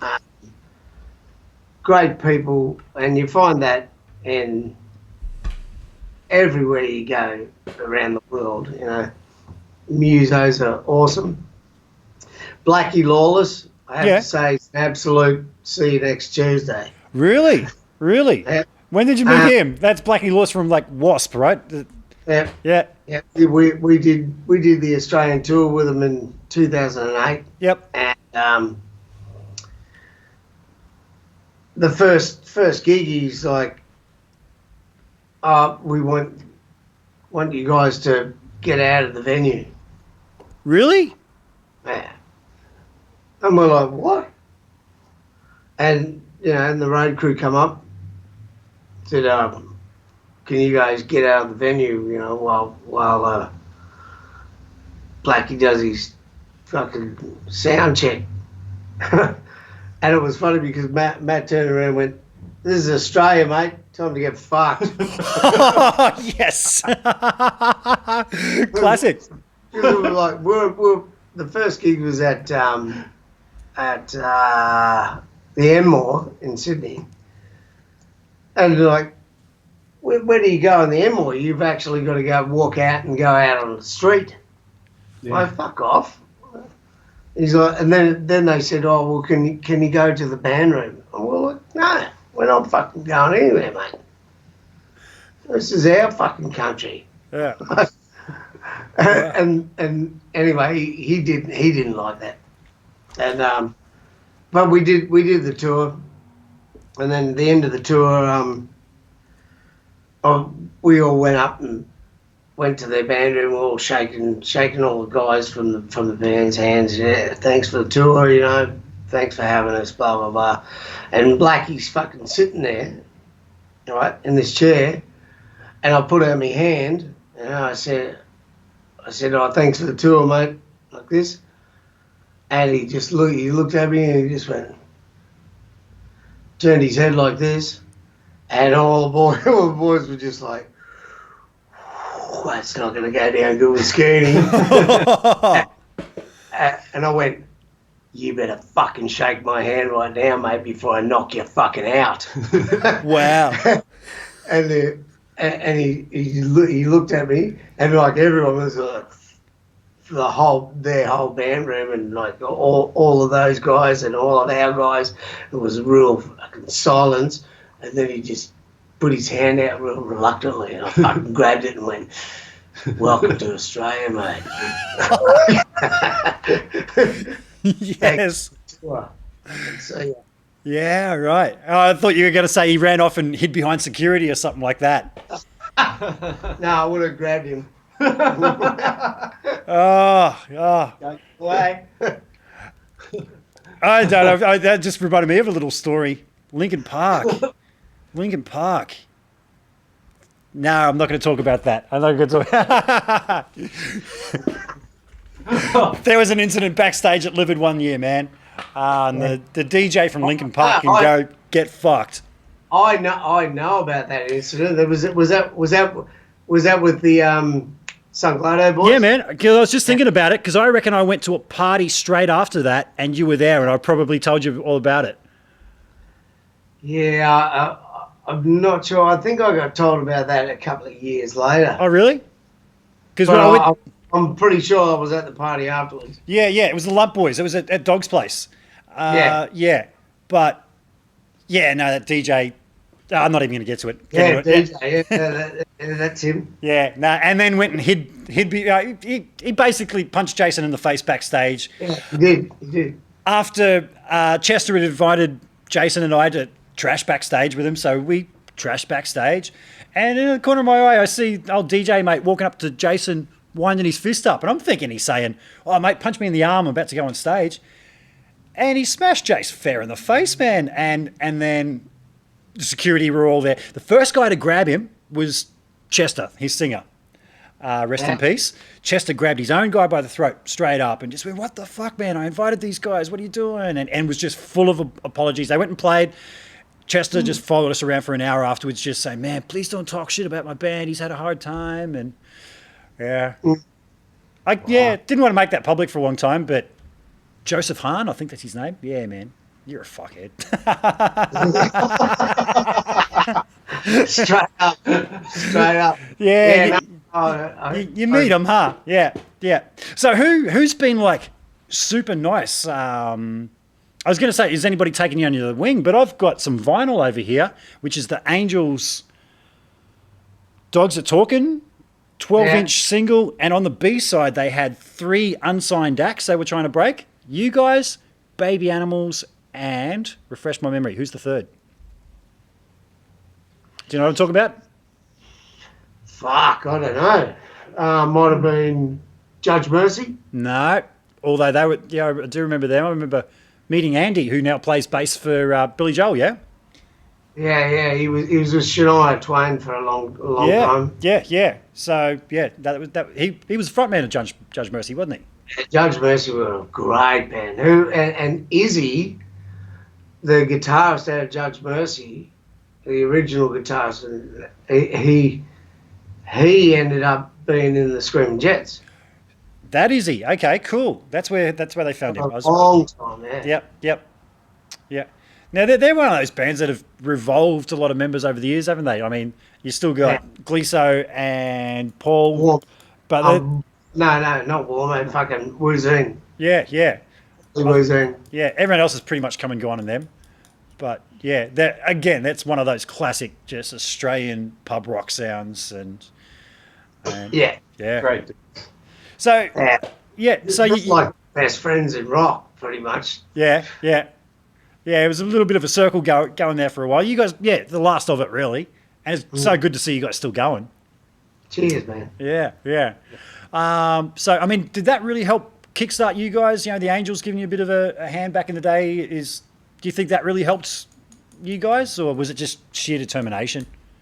Oh no, yeah, that helped because Brett Eccles was the drummer of the Angels at the time, and he was a manager. You know, he was looking after Diesel, and I found out about that when I was in Darwin from my mate who used to play sax, and he used to get up and play sax with us every Thursday night at the Moringa Hotel back when we were a cover band. And anyway, he ended up being Diesel's sax player, Bernie Bremond. Oh, okay, yep. And I fucking gave Bernie a fucking tape. I said, mate, make sure you get this fucking to Brent Eccles. I said, or I will kill you. and he did. And I said, fuck it. I kept on hassling him about it. But, you know, and Diesel was starting to grow in popularity, you know. Yep. And then one night at 4:00 in the morning, I got this fucking phone call from Brent Eccles going, "You're a star! You're a star! We're gonna get you to Sydney. You're a star!" And I'm like, "Who the fuck is this? Fuck off!" And I hung up. Right? Really? And he cut.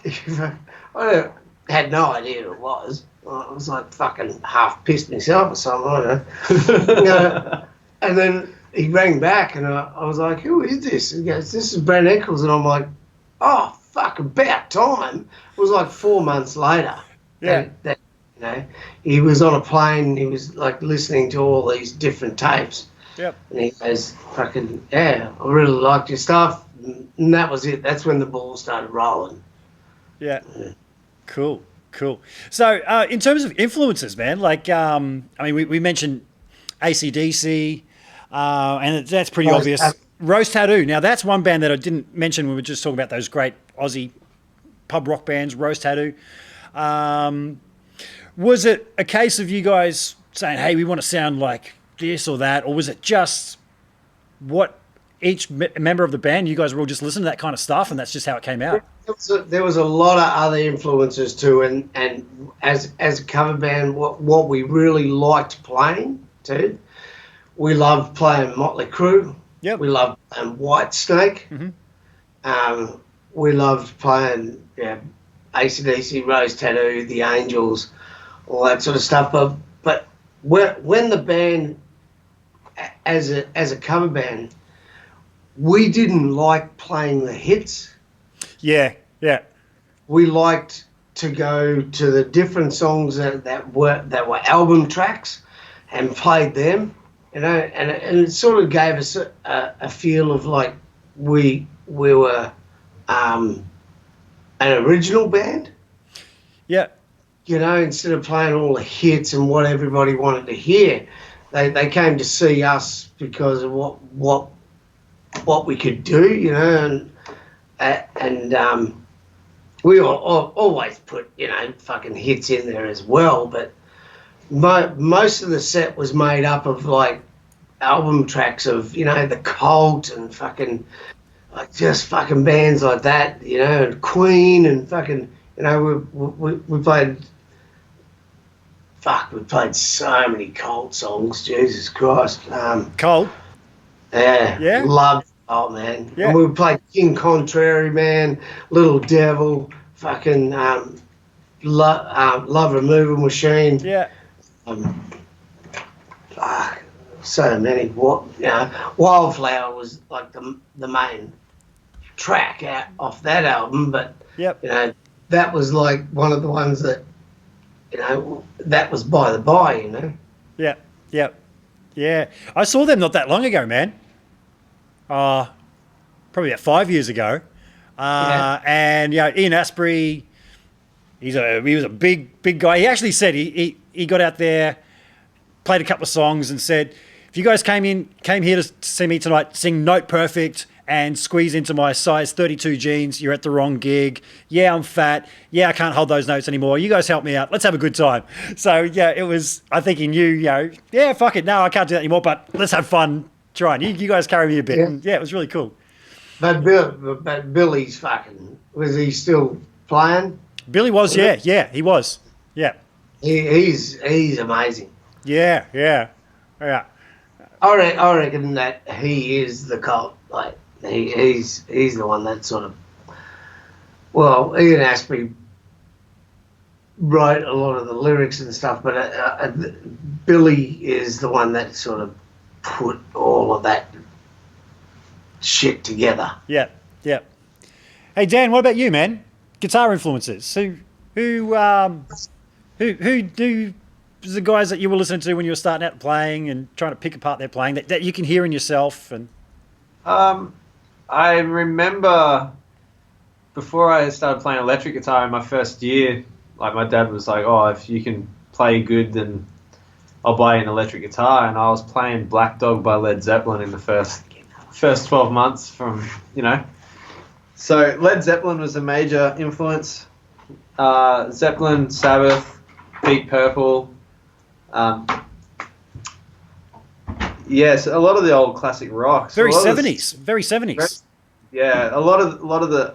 So Richie Blackmore, Tony Iommi, a bit of Hendrix. There was a record that my dad had that was just insane, and I think he was playing a cover of Sunshine of Your Love, and halfway through it he made it sound like a train, and I just remember being blown away going, how is he making that guitar sound like a train? Like, it was just incredible. So I was influenced by him. Eric Clapton, Cream. Yep. I loved Cream. Those are the guys that I was influenced for a lot of years at the start when I first started practicing a lot. It wasn't until probably about 10 years in, or probably not even that I started moving into... No, actually I lied. It was only probably 3 or 4 years. I got influenced by Steve Vai and Joe Satriani. Yeah. And I went down that whole path of wanting to be an instrumental guitarist. I started practicing 5 to 7 hours a day, and I was just all about instrumental guitar playing. And when I started playing guitar, I was hopeless with my left hand, with my right hand, with my picking hand. Because I'm left-handed, so I play... Oh, really? Okay, yep. I play right-handed guitar, and I'm left-handed, so I feel like my dexterity on my left hand was naturally much better. Yep. Mark Knopfler's the same. Did sorry? you know Mark Knopfler's left-handed but plays guitar right-handed? There's actually quite a few that's like that. So I found it kind of in my favour, that being left-handed. But I did struggle a lot with my right hand for years.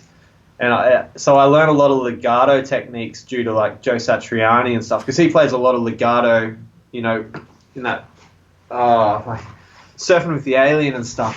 Some of those little trills and runs that he does going down as a lot of legato in it. Yep. So a lot of my speed and technique came from playing legato style lead playing earlier on. And then I just started building up my right hand from that point on and got much better. So, yeah, Steve Vai, Satriani. Yep. Then I jumped. I realized like I developed technique from playing like Led Zeppelin and then a lot of Led Zeppelin stuff, and then playing a lot of the Steve Vai, Joe Satriani. Someone asked me, "Oh, do you like Eddie Van Halen? Do you like Van Halen?" And like I never really heard much about him. Yep. At that time, and I was just like, oh, and everyone kept talking about it. I remember one of the guitar shops in Coffs Harbour where I grew up. Darren, who owned the Coffs Guitar Shop, he had a big PV wall sign. Yep. And it's painted in the Eddie Van Halen colours, and it was back when he was with PV and stuff. And they were big Eddie fans, and I was like, oh, yeah, Eddie. And then years later, I got into it and listened to it, and I was like, wow, like there's a lot of the techniques that he was doing, a lot of the playing that I sort of realized was a lot like my own playing. Oh yeah. Like a lot of my own style was very similar to Eddie. I'm like, how did that happen? Yeah, and right. Then I realized, his influences were Jimmy Page and some of those guys as well. And from my like warped, like developing your own, like when you learn people's styles, you develop your own style naturally. Exactly. So I developed my own style, and then not realizing that then learning Van Halen, it was much easier for me because I was like, oh, I've got a lot of these techniques under my belt already. Yeah, yeah. And then realizing how amazing he was. And then, Eddie became one of my biggest influences from then. Like, I was all about Eddie Van Halen for years. I was like, oh, Eddie's the greatest guitar player on the planet. Yeah. But, and then I went through, That's why I've got this guitar right here. Yeah. Yeah, that's why that's the Kramer. Yep. Yeah. Yep. But that's a striker. His was a Beretta. Yeah.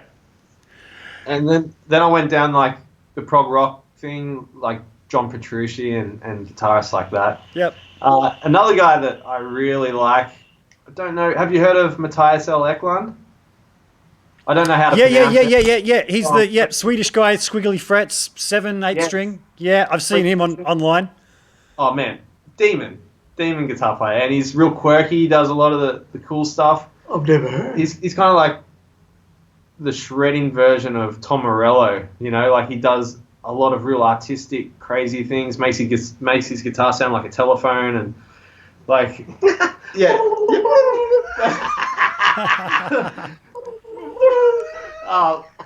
it's just a little joke. We were writing a song not long ago, and I decided to put a little telephone part in it.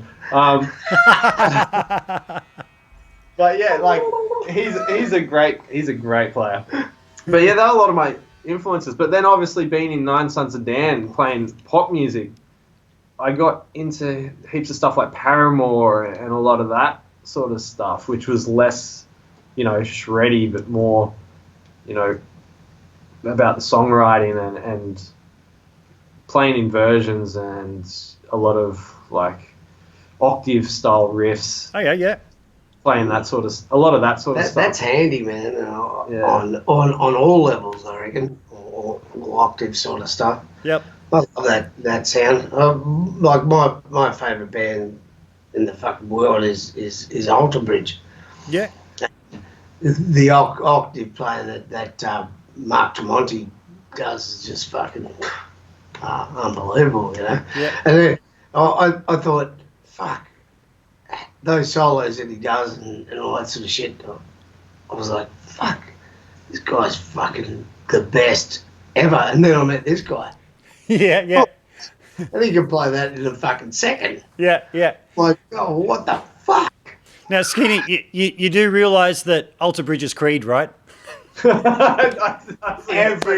Everybody says that, but no, they're not. Yeah, I know.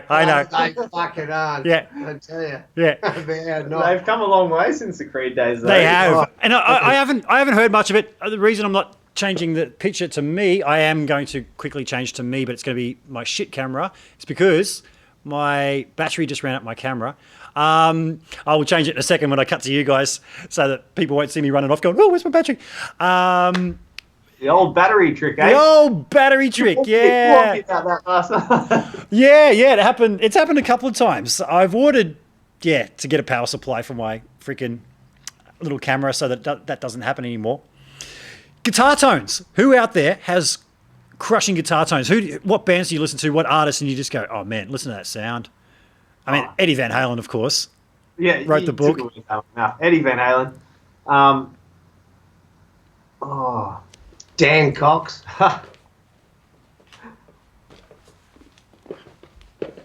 You're quite all right at pulling some guitar tones yourself there, old Ricky. Me? You're a demon with the guitar tones. Well, yeah, no, on a local level. Everything. On a local level, maybe. No, not like those guys, though, man. Jimmy Page was great. Yeah, I don't know. Joe Satriani is a great tone chaser. I feel like a lot of his tones are really nice. Unconventional Satriani. It's not your classic, like, because sometimes it sounds very processed. Would you not agree? John Sykes. Yeah, now there's a player that people don't talk about much. Whitesnake. He was fucking awesome. Totally.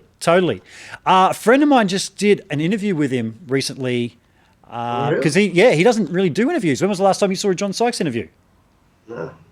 And my friend Jason from Tokyo, who's a bit of a YouTuber, Aussie guy over there, scored an interview with him recently. I watched it, and apparently it's the first interview that John Sykes had done in 20 years or something like that. And yeah.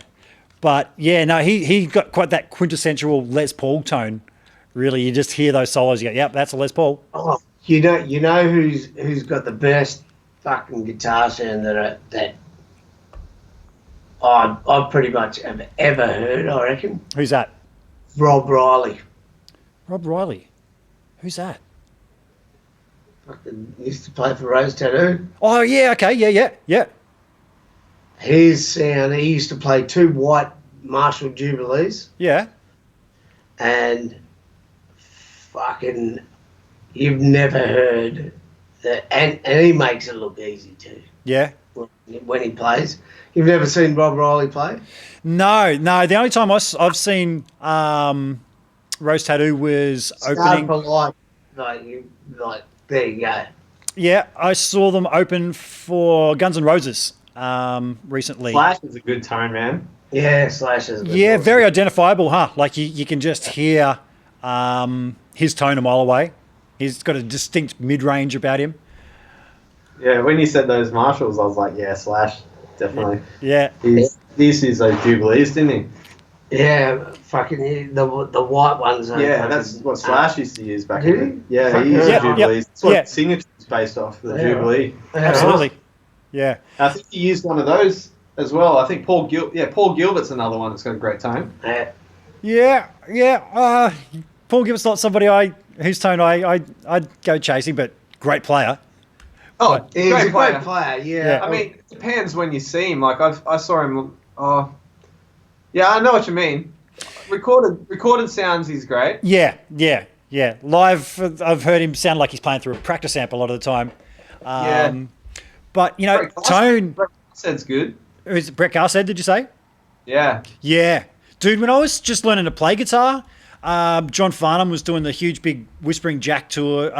And it was on TV. They had the concert, and there's a solo that he did in the song "Let Me Out." It's on YouTube. I've sent it to a couple of friends of mine overseas who haven't heard of John Farnham or Brett Garcett. And I remember seeing him do this one solo that just blew my mind. It was the song "Let Me Out," and he just went for it. He actually had a camera attached to his guitar, but this is back in '86 when something attached to your guitar is like this huge big thing. Massive. Yeah, massive. Yeah, and to look at, he's so young when you look at him in these videos, you're like, oh man, yeah. I sat down and played some guitar, like at a guitar expo in Brisbane. I was just playing some show, like just testing guitars around the guitar show, and he pulled me aside and I played his own ESP. He gave it to me and he was like, "Oh, you're a great player, man." And I was like, "Oh," it was like Brett Garcett. I was like, it was a bit of a I'm not worthy moment. Yeah, awesome. Yeah, but you were. But yeah, you were worthy. Unbelievable player. It's funny. I've said this before about Brett. When he's left to his own devices and just going for it, he's got that whole Alan Holdsworth too many notes thing going on. put a slide on him, like a lot of the classic John Farnham solos that he's played, and he just plays the most incredible freaking melodies when you give him that restriction of, no, man, you can't do your widdly diddly, you're wearing a slide. That's, to me, when Brett Garr said... You find his feel. Yeah. Totally. Yeah. He's not trying to impress you with chops. He's impressing you with his ability to make it sound like a singing woman, basically. Yeah. Oh, we all know what they sound like. Old mate that played for Billy Idol, he was always good for his... Steve Stevens. Totally. Yeah, Stevens, man. Yeah. So that's somebody... I love Steve Stevens. He's Same. a great player. Same. Awesome. Yeah. So he did the Top Gun one? Yep. Did he do the Top Gun? Yep. Yeah. Yeah, totally. Yeah, here's one for you. Yeah. The two guitarists out of Warrant. Warrant? Yeah. Warrant. They were fucking exceptional guitarists. Man. Really? And their tone was fucking awesome, man. I don't know if you're taking the piss right now. Are you serious, man? Listen to one song called Uncle Tom's Cabin. Okay. It's fucking excellent. Cool. I'll have to check that out. Because, like, it's one of those bands where I only know, Cherry Pie and... It's a bit of I know. That's it. That's why he killed himself. Yeah. Because he hated that song. He didn't want to be known as that guy that did Cherry Pie. Yeah. A player that surprisingly had good tone that I only just got into the last couple of years was Zach Wilde. Oh, Yeah, you're into Zach? yes. So, like, I'm a Les Paul player, and I'd always just been, playing I've been playing Les Pauls for years, and I was always like, Jimmy Page, all that stuff. For sure, Zach. And I wanted to think of that. I was going to do a show with one of my good friends, Mouse, right? Yep. So we're going to do an Ozzy Osbourne tribute show. Oh, yeah. And so that's where this carnation came from. Oh, okay. So I've been playing this guitar for the last few years, and it's perfect that I built this guitar for the Paw because it's got Zach Wilde EMGs that I installed in it. Uh-huh. And I was never really a fan of EMGs back in the day because I just always saw that metal guitars had, EMGs, and I thought it was a pickup for metalheads and stuff like that. Yeah, they're fucking But then awesome. after hearing Zach Wilde play and listening to albums like No More Tears and stuff like that, hearing the tones that he got from these active pickups, I was like, I've got to try them. So I installed them in this guitar, and man, like, it was perfect for the Paw because Julian's original guitar had EMGs in it, I think, back in the day as well. So, but this guitar was inspired by Zach Wilde. Cool. Because you know how he had the Confederate flag one, right? Yeah. rebel flag on the front Yep. with all the bottle tops? Yep. So originally, this is a 2018 Les Paul Studio because it had binding up the side, so I wanted that because it was really comfortable. Yep. And rubbed it back, sprayed the flag on it, and I actually collected a whole lot of bottle tops, and I've got the bottle tops at home. Oh, really? I was going to nail them to the top and make it look all rustic, and it was going to be my Australian version of the rebel flag because, the Eureka flag in Australia is very, got that similar sort of meaning of, Yes. Sticking it to the man kind of thing. Yeah. And then once I did it, I was like, it looks actually really too good to nail bottle tops to. And then that's where this guitar's come from, and now it's become like my main sort of. That's your main Paw guitar. Cool. Yeah. It's been the main guitar for the tour, and I loaded one of my customs up with EMGs as well that I've got, which is this guitar here. And Nice. Ah, cool. And realized that it just was not completely different, but same pickups, different tone. different tone. Yeah, right. So this guitar's got baked maple fingerboard, and the other one's got a rosewood fingerboard. Just slightly different. It's got much more of a sharp, high presence to it, and Yeah. it's much cleaner. Like these pickups actually clean up a lot more in this guitar. Yeah, but they're the same pickups, an 81 and 85. Yeah. Yep. Zach Wild custom. Yep. So I brought the Zach Wild set for both of those guitars. So they're both been my main guitars for the port. And that one's more expensive guitar, right? Yeah, that's a more expensive guitar. So this is just a studio. Yep. He originally wanted to play the black one, Yep. and then when he played the blue one, we were like, Nah. you got to play the blue one. Yeah, right. And black was a backup. It just was like, well, I don't know, it just seemed More. just a little warmer, Yeah. like Yeah. in the heavier parts. Yeah. know? And that made just that little bit of a difference. But it's hard to tell too when he picks up the other one. You know? Yeah. You go, oh. So you said the main difference between those two was the fretboard wood, yeah? Well, that's what I put it down to, because the baked maple has more of a snappy sound to it Yep. than the rosewood. Yep. I think this one's got probably more chambers in it. I'm not too sure. Mm-hmm. But that's all I can put it down to. I don't really know much difference between what they'd be other than that. Yep. I generally play guitars with maple fretboards because I find there's just more snap about the front end of the note is what I pick. So yeah, it's amazing to hear you say that, because that's something I've noticed over the years, is how much the fretboard and the size of the neck to me really affects just the punch, and I'm not going to say sustain, but yeah. It's actually quite a good thing to do, because both got 60s necks, so they both got the 60s profile. Yep. Pretty much as far as the guitar goes, they're pretty identical, really. Yep. So the fact that fretboard, like, you could tell the difference between the fretboard, like the pots, everything else is the same, like, because the pickups come with their own pots. So pretty much identical guitar, other than that's the only thing I can pinpoint is the fretboard material. It would have to be. And it's actually quite different. So like, it's amazing how much wood, like the woods in your guitar, can change the tone between the exactly same built guitars. Yeah, it's such a big debate amongst luthiers. I had a chap on here. Actually, it was one of my first chit chats I did. I think it was the first.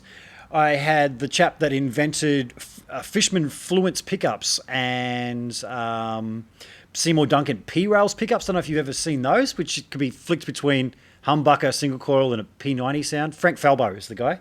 And It's that guy. One that invented P-Rails. And Frank is one of these guys like, he sort of rolls his eyes when we talk about tone woods and stuff. But yeah, I'm in two minds about it, because I do hear that maple fretboard thing.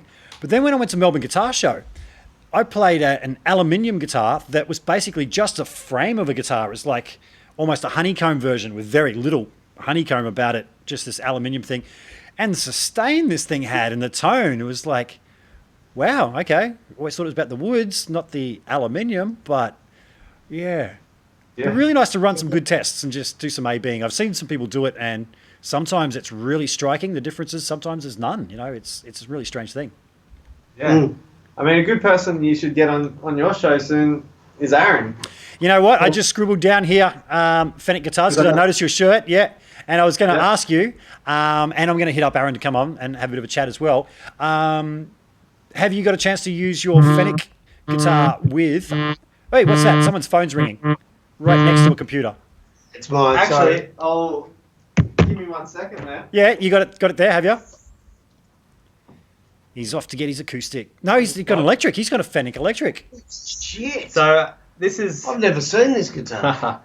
So this guitar is... Holy fuck. Is the Fennec, one of the first electrics that Aaron... or his own design that he built. Yep. Stop moving. So it's pretty much a one-off. Wow, looking at that live is fucking amazing, man. Are they P90s you got in there? Yeah, P90s. Yeah. This thing soars like it's there's so much like dynamic range in like the volume. The way he builds it, it's just you turn it back from 10 to 8, and you just get two like distinct tones, like from hard out to just rolling it back. Is just you can go anywhere with this, from strat tones to metal tones. I think in one of the demos when he built this, I was playing a Pantera song.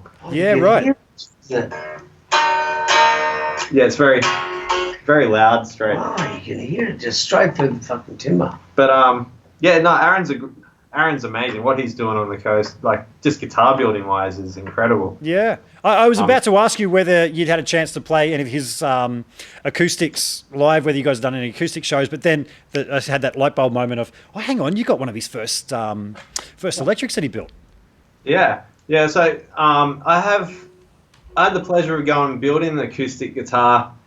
Being one of his first students in the first lot of students that built guitars under his Gold Coast guitar making school that he did. Yep. And I built an acoustic with him for that, and it was amazing. I built like a jumbo style acoustic. I've seen that one, yeah. Yeah, it was awesome. A great experience. Learned a lot, but even since then, he's come so far. Like his guitars are incredible. Like Amy Shark was touring, playing one of his acoustics there for a while, and he's just recently expanded. I think he had an exhibition down Melbourne Guitar Show, and I saw him down there. Yeah. Yeah, so his guitars, but he's got an electric guitar. I think it's called the Bentley. Yeah. Which I had the pleasure of playing recently, and that thing just is insane. It soars. Yeah. So like I really want to get one of those and take it on the road and see what it's capable of playing with the paw, which I will probably sometime in the future when funds can demand it. So have you used that guitar with the paw at all? I mean, Skenie seemed pretty surprised to see it there. No, I haven't used it as yet because single coil. Yeah, I just naturally went straight to the Les Paul. Rehearsal. So, and I was. Sorry, mate. You dropped out for a second there, but you're back. Yeah. I thought you dropped out too. For the first rehearsal, I used the Les Paul of the EMGs, and it was pretty much pulled the tone that I wanted straight away. So for me, it's been hard to even grab another guitar whenever we've done stuff together. And I mean, I'll probably start bringing in some of these goodies now because we're writing. Yeah. Which is half the reason why I brought it in as well, because we're starting to do more stuff, so I'll be able to bring in different tones now. But so it's good in the studio. You can experiment with stuff like that when you're recording. Yep. But live, you have to stick to your guns. Stick to the tried and true, mate. Yeah. Yeah. But I'm looking forward to it. Like I do want to get one of his electrics. They're pretty awesome. You've got one. We should go. I mean, his ones that one of the new ones. Yeah, we should go pay him a visit sometime, man. I haven't caught up with Aaron. I saw him briefly down at Melbourne Guitar Show, but we should go hang out and go see him. And yeah, for sure. Yeah, you definitely have to get him on this show because he's very insightful when it comes to building guitars and tone woods, like what we're talking about with the guitar. Well, that's what made me think. I think tone woods definitely has its place in talk of acoustic guitars for sure. There's no denying that. It's still up for debate when it comes to electric. I could be swayed either way. I need to do some bit more comprehensive testing myself before I start going, no, it's this. Or yeah, it's funny because, Fender have had it their way for so long, and Gibson, like, the rosewood and stuff, and, Fender's always been maple, and, they've had their own tone woods that they've stuck to, ash and stuff. And, yep. There's always a battle of which one's the best, but they all have their own, characteristics. Like you said, it could be aluminium. Yeah. That surprised the fuck out of me. That how good that sounded. that guitar that you showed me recently, that you just recently acquired, that was made out of, wasn't it like a 3D printed thing? Or No, are you thinking about the guitar I've got with a built-in amp and effects and stuff? Yeah. Yeah, no, that's made of. Hang on, I just recorded a demo where I talk about all that stuff. Let me grab it for you. It's over here.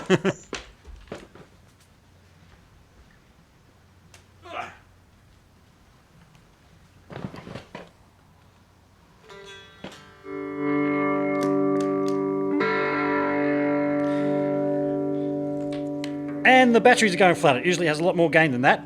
No, here we go. Oh no, there it is.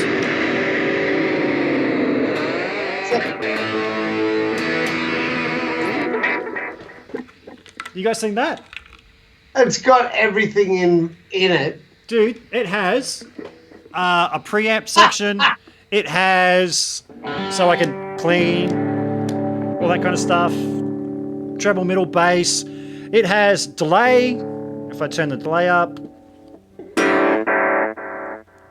It has stereo chorus built in. It's really cool.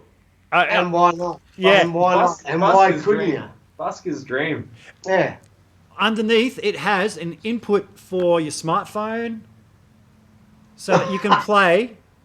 Everything's backwards. I'm trying to do this, but everything's backwards. Yeah, right. So you can play some song and play along with it. It's trying to focus on my eyes. Okay. Hide my Is that eyes. right? And there it is. Yeah. So you can plug in your headphones. You can plug in backing tracks through there. So, yeah, it's really cool. Guitar Modillo, electrophonic. epguitars.com. Because I remember having a player that... It looks like it's got hot rails in it. It does look like that, yeah. And yeah, Dan, that's right. I took it to you at work just after I got it, didn't I? I was off on my way somewhere. Didn't want to leave it in the car. It's quite heavy, but for what it's made out of, it had quite good tone. That's what I was quite surprised about it.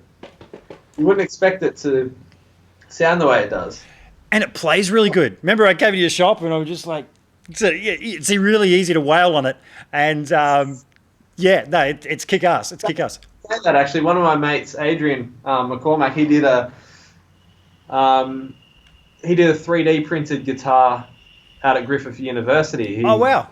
That was one of his projects, and it was a Telecaster. It had like all these waves and stuff, and like it looked like the city of the Gold Coast imprinted in it, and it was made out of the plastics.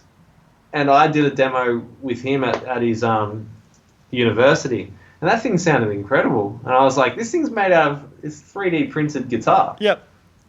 And like I think it had a normal neck and stuff bolted to it, so it was just, Telecaster, but the whole body was made of, through 3D printing, and that thing sounded great. I was shocked. Yep. Yeah. That's what really surprised me. Like when we talk tone woods and stuff, is I've seen examples that just absolutely go against everything we're saying about tone woods. So it's that great debate. Is it really about that? Can you take a piece of shit and turn it good with pickups? I've still got my very first electric pieces behind me somewhere in one of those racks. No, that way gets out of the way. But it's hiding behind the pink bass over there. There's and that's a plywood guitar, and I'd really like to try and put some good hardware and pickups in that and just see whether I can get that sounding really good. Well, aren't Dan Electro's plywood? I think they are, but they have a very particular sound. They got like a wooden bridge and stuff on them as well.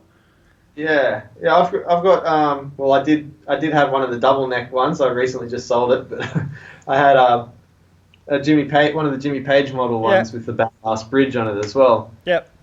And that thing sounds great. Great for slide. Yeah. Blue slide. It's got the steel nut up the top as well. Yep. But yeah, they're unique sounding things. The blue nut. What's that? Like steel nut up the top. Blue nuts. Not blue. Blue nuts. No. That's like me right at the moment. Hey Dan. Get that fixed.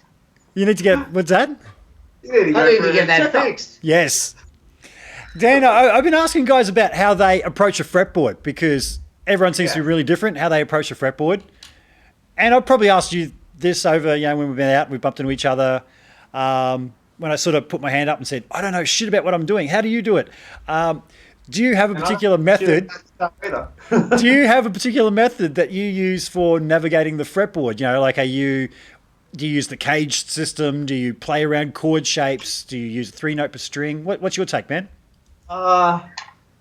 It's funny because one of my good friends was talking to me about the cage system recently, and I've heard about it, but I don't know it. So I don't know whether I use the same system or not, but because I learn a lot of the songs and my technique, like a lot of my techniques from learning songs, it was all just about patterns and then knowing where to go within the patterns up the fretboard. Yep. And it wasn't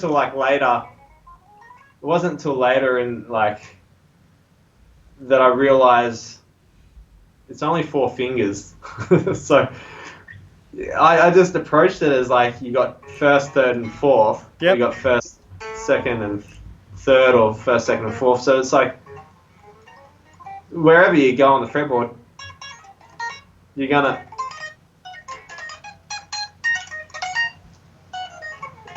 just gonna change between that finger, or that one, and okay, yep. So it's either those three, or those three, or yep. So yes, as long as you get those individual fingers working, I feel like you just shift. So it kind of sounds to me like you're using the 3-note per string scales then. So most of those shapes, you 3 notes, right? Yeah. So and if I use 4, I'll just stay on the same string, or I'll.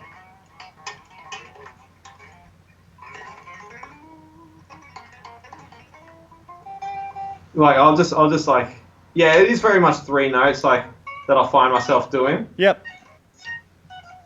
So have you clicked onto the fact that if you're playing 3 notes per string, there's a revolving pattern depending on what part of the fretboard you are? 1, 2. Hang on, I'll flick the switch over here so people can see what the fuck I'm talking about. 1, 2, 4. 1, 2, 4. I'm just talking about the strings. Let's see if this can make sense out of it. Yeah, but I'll find myself switching it up. It won't always be 1, 2, 4 though. That's the thing. I'll switch 1, 2, 4 to 1, 3, 4. Get my way, earpiece, and turn down the delay. So 1, 2, 4, 1, 2, 4 is always followed by 1, 3, 4, 1, 3, 4, which is always followed by whole tone. Can't see your hands. You can't see my hands. Oh, hey, that's right. Yeah. So you got 1, 2, 4, 1, 2, 4, 1, 3, 4, 1, 3, 4. Have you noticed that always follows it? Because I think that's where I throw myself off, because depending on where I'm playing, I'll switch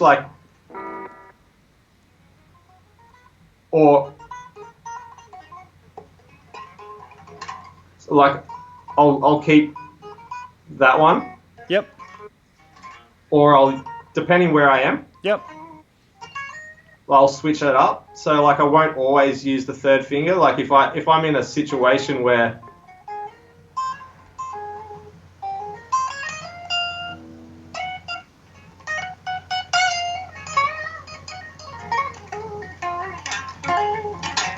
I'll switch up between using that finger or that finger, depending on where I am on the board. So to what pattern I'm doing. Yep.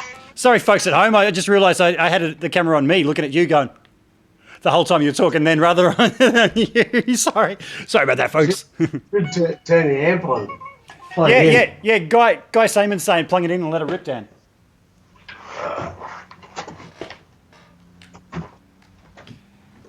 While you're doing that, hey Guy, thanks man. The people from the place must have rang you for a reference, so you must have said the right things, mate. I got the job. Woohoo! And I missed your call on Friday. I was on my way to a gig driving, so sorry I didn't answer.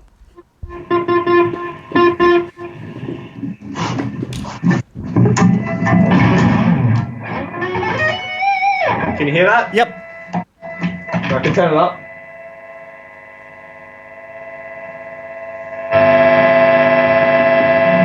Quite a bit of hum there. Yeah. Too loud? No, it naturally compressed. So you're right. I'll bring it up so you can see. I know, it's just sort of, it depends on where I am really in the scheme of things, because like I find myself using, sometimes doing, say I'm doing these 3 notes. Sometimes I find myself doing that. If I want to use the 4th. Yep. Or I'll be like,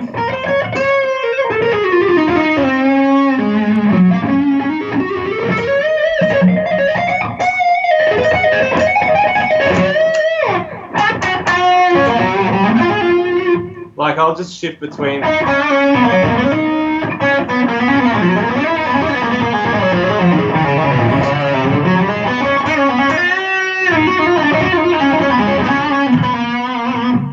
a look at the spots in my fucking head. Yeah, I was just going to say, Skenie, I'm just looking at you and you look like a proud father there going, yes, my boy. That's my boy. Yeah. So as far as approaching the fretboard goes, it's more just patterns and then just knowing where I am and then just using whatever finger like is going to take me to that next spot. That's what she said. Oh. Sorry. But one of the exercises that I used to do, which was I think it was a Steve Vai inspired exercise, which got me to be able to separate. What's that? Which one's that? Is like the, I don't know if you know this one, is the. Yeah. Yep. It's where you do the 1 2 3 4 2 3 4 1 3 2 3 4 1 2. Basically, you're doing and Yep. you just start again and then progress down. Like I used to do that, you know, most times before I practice, just to get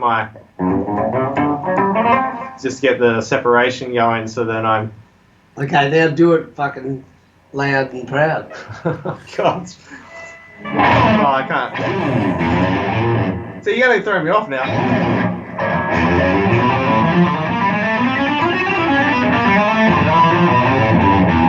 Yeah, whatever.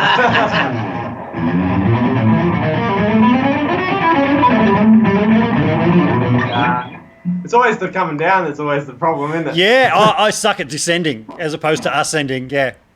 And always getting put on the spot never helps either. Yeah, exactly, yeah. Oh, people are watching me. Rob Giddings is asking about your cabs. Are they Green Boy cabs? Robbie talked about that earlier, mate. You might have to go back in the repeats. His dad built the cabs. Yeah. Yes. Yeah, my dad built them for me and they've got magic inside them. Yes, yes. And I've met his dad. Yep. He's pretty magical. Yes. Built with love. Awesome. It was his sperm that gave him life. Yeah, people are just responding to what I just said there. Yeah, pretty sure they're custom built by Dan's dad. That they were.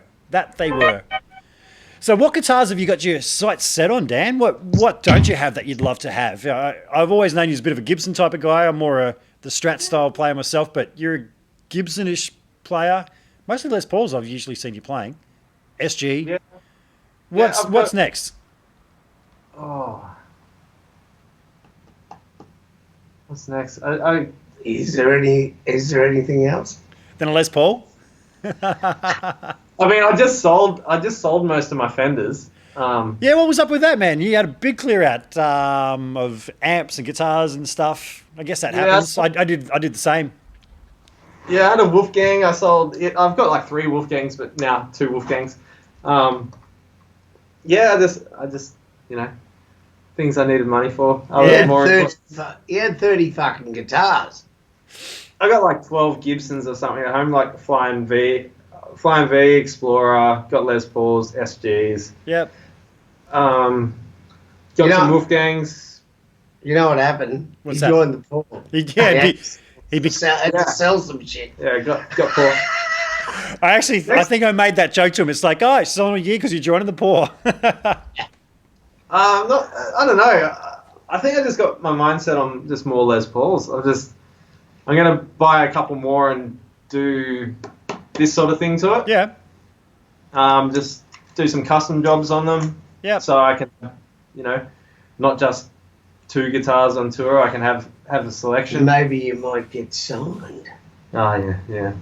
Not with bad playing like that. Guy's asking whether your Wolfgangs are PVs or do you have other brands? I think that's what he's referring to. He just says PV question mark.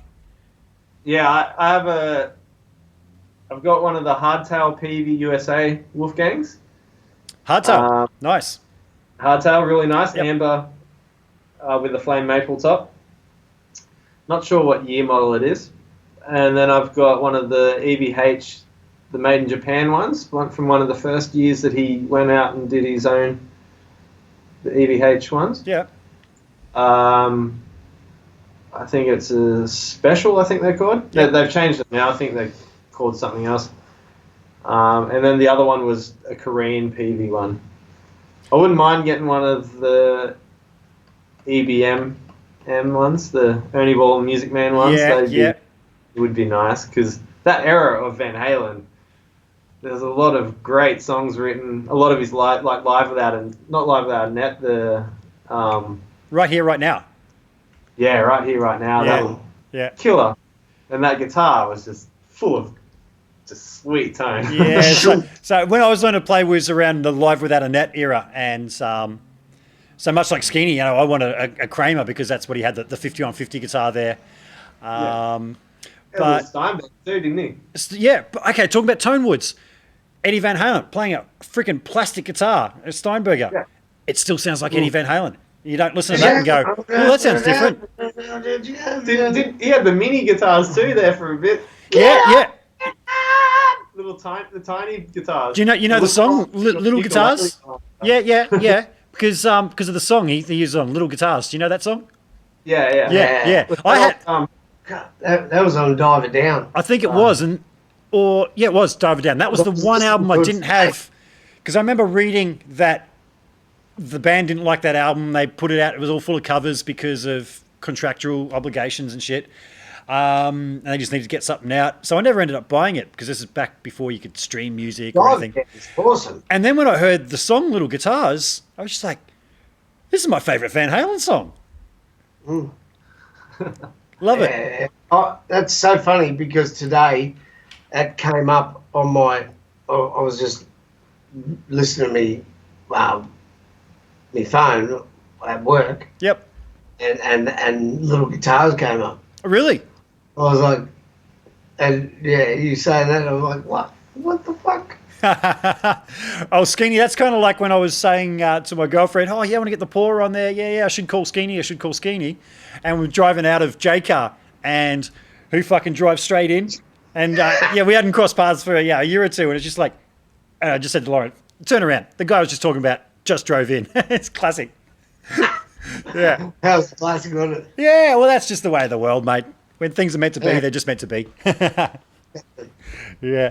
But, Little Guitars, that, the little flamenco intro is great. It's kind of, in the tradition of Spanish Fly or Eruption having a bit of a solo-y thing, but just the song. And, I mean, the tone isn't that different. I can hear that it's a Les Paul that's using the middle position, but I can't hear that it's a small Les Paul, that's for sure. So, Speaking of Fly, yeah. have you ever played Parker Fly? One of the original Parker Fly Deluxes or Mojos that they released years ago? No. That's a guitar that I really wanted when I was younger. I was like, I want a Parker Fly guitar. How come? Who was playing one that made you want one? I think Red Simons was playing one on Hey Hey It's Saturday. Really? You know what? That rings a bell. That rings a bell. And it was around the time that they were released. And I just remember they were just a wicked looking thing, just completely, and they were made out of, I think they had stainless steel frets, one of the first guitars that had stainless steel frets. And then one of their guitars, I think the Deluxe made out of Poblar, so super light, had real thin fretboards. I think they had like I think the truss rod was different too, like titanium. Okay, yeah. Truss. Yeah. But yeah, I was just like always fascinated with them when I was younger. I always wanted to buy one. I played one time. Titanium truss rod. Yeah, but I wonder if that had any bend in it though. I don't know.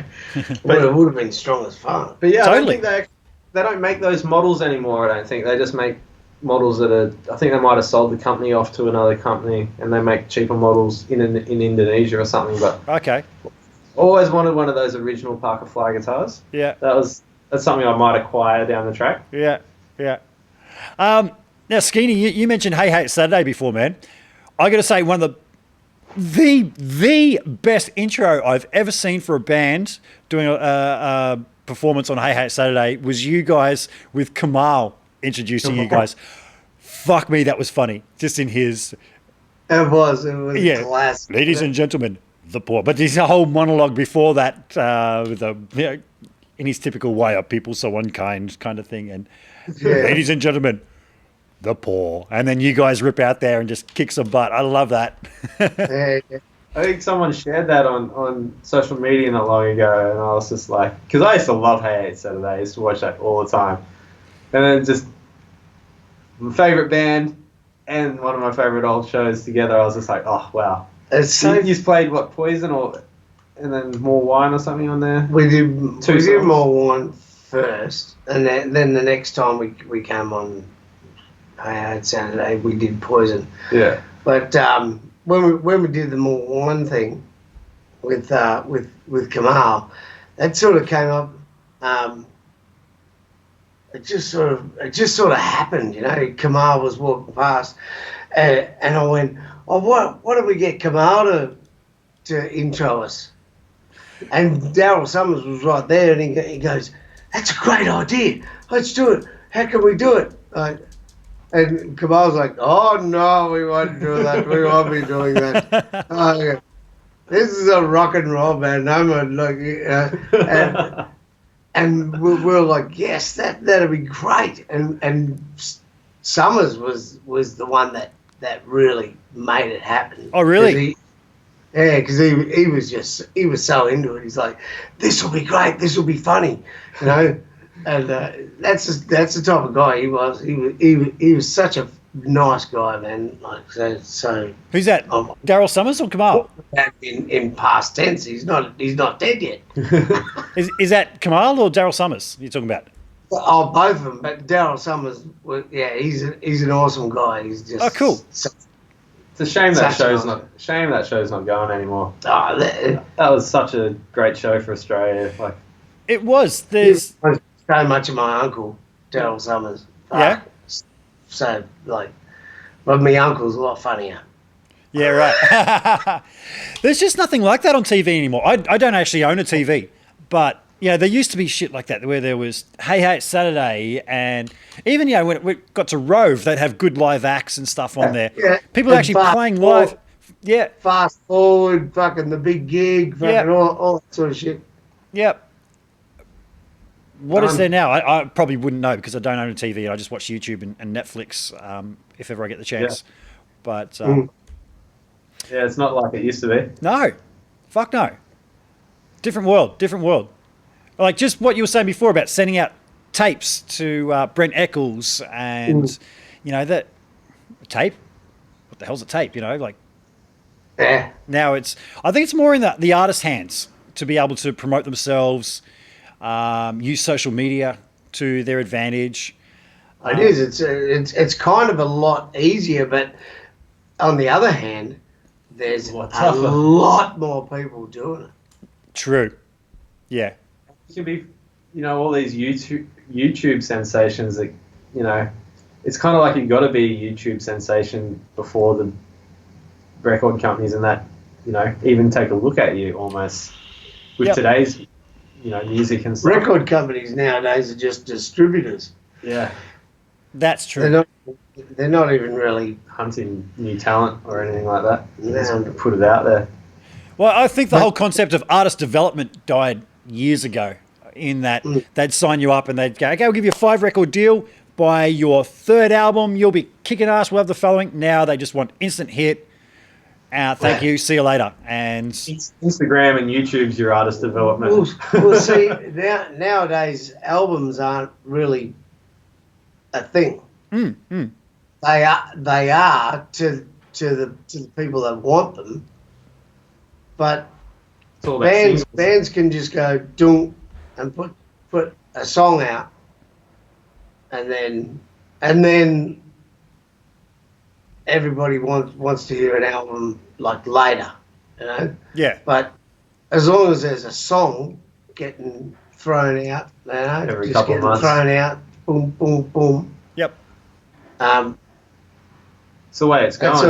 That's all you care about. As long as you're listening to that band. Yep. Yeah. I don't think if anyone approaches me about doing an album for them, I don't think I would do it in that way anymore. Of let's get our 12 songs together and then release it all. No. I think I'd seriously talk to the person and go, let's do one song at a time, release it, next, release. That just seems to be more how people are buying these days. That's exactly what we're going through right now. Yep. And people's attention spans are much shorter these days. You kind of got to keep them interested, not just today, but like every month. Yep. So releasing a song every couple of months, you're more likely to keep people's interest up than releasing 12 songs and then nothing for another year or two. Yeah. And then you can grab all of those songs and put them on an album and release it as an album. Yeah, Yeah. as a package later on. But it's you know. But people, you know, someone's famous this week and next week they're old news. So you got to keep people's interest. Absolutely. You know? Absolutely. Yeah. The way I see it now, a lot of people will have that one major hit, but maybe a follow-up single. They'll go do the festival circuit around the world and sort of be on these big things for a year or two, and then it's see you later, isn't it? It's not like... I mean... You got to really be doing a lot of stuff to keep your name in there. It's kind of like Miley Cyrus a few years ago when she was doing the whole Wrecking Ball stuff and being real outrageous. I feel like that was all just an attention to keep herself in the headlines. Yeah. As soon as she stopped that, she's disappeared. Her name pops up whenever she has a marriage breakdown or something, you know? Yeah. Yeah. But hey, that's another thing to keep yourself in the papers too. Yeah. So, there's a scandal, you know. Yeah. And like to me that's just fucked. So you kind of got to be that way these days to keep people interested. You got to be a bit more extreme or you know, keep stuff out there. Yeah, if you want to keep yourself in that sort of thing. But I always think that a song will always make you in the headlines no matter what. Yeah, if it's quality over. Yeah. I just had the stupidest question pop in my head. What's your guys' funeral song? When you die, what song are they going to play at your funeral? I don't know why the fuck that popped in my head. You're just talking about great songs, and I just thought, what would be my song if I was like, For me, it's Alter Bridge "Wonderful Life." Yeah, I don't know the song. I'll have to look it up. I'm gonna write that down right now. Alter Bridge. I have no idea actually. Alter Bridge, "Wonderful Life." Did you say, mate? Yep, "Wonderful Life." Okay.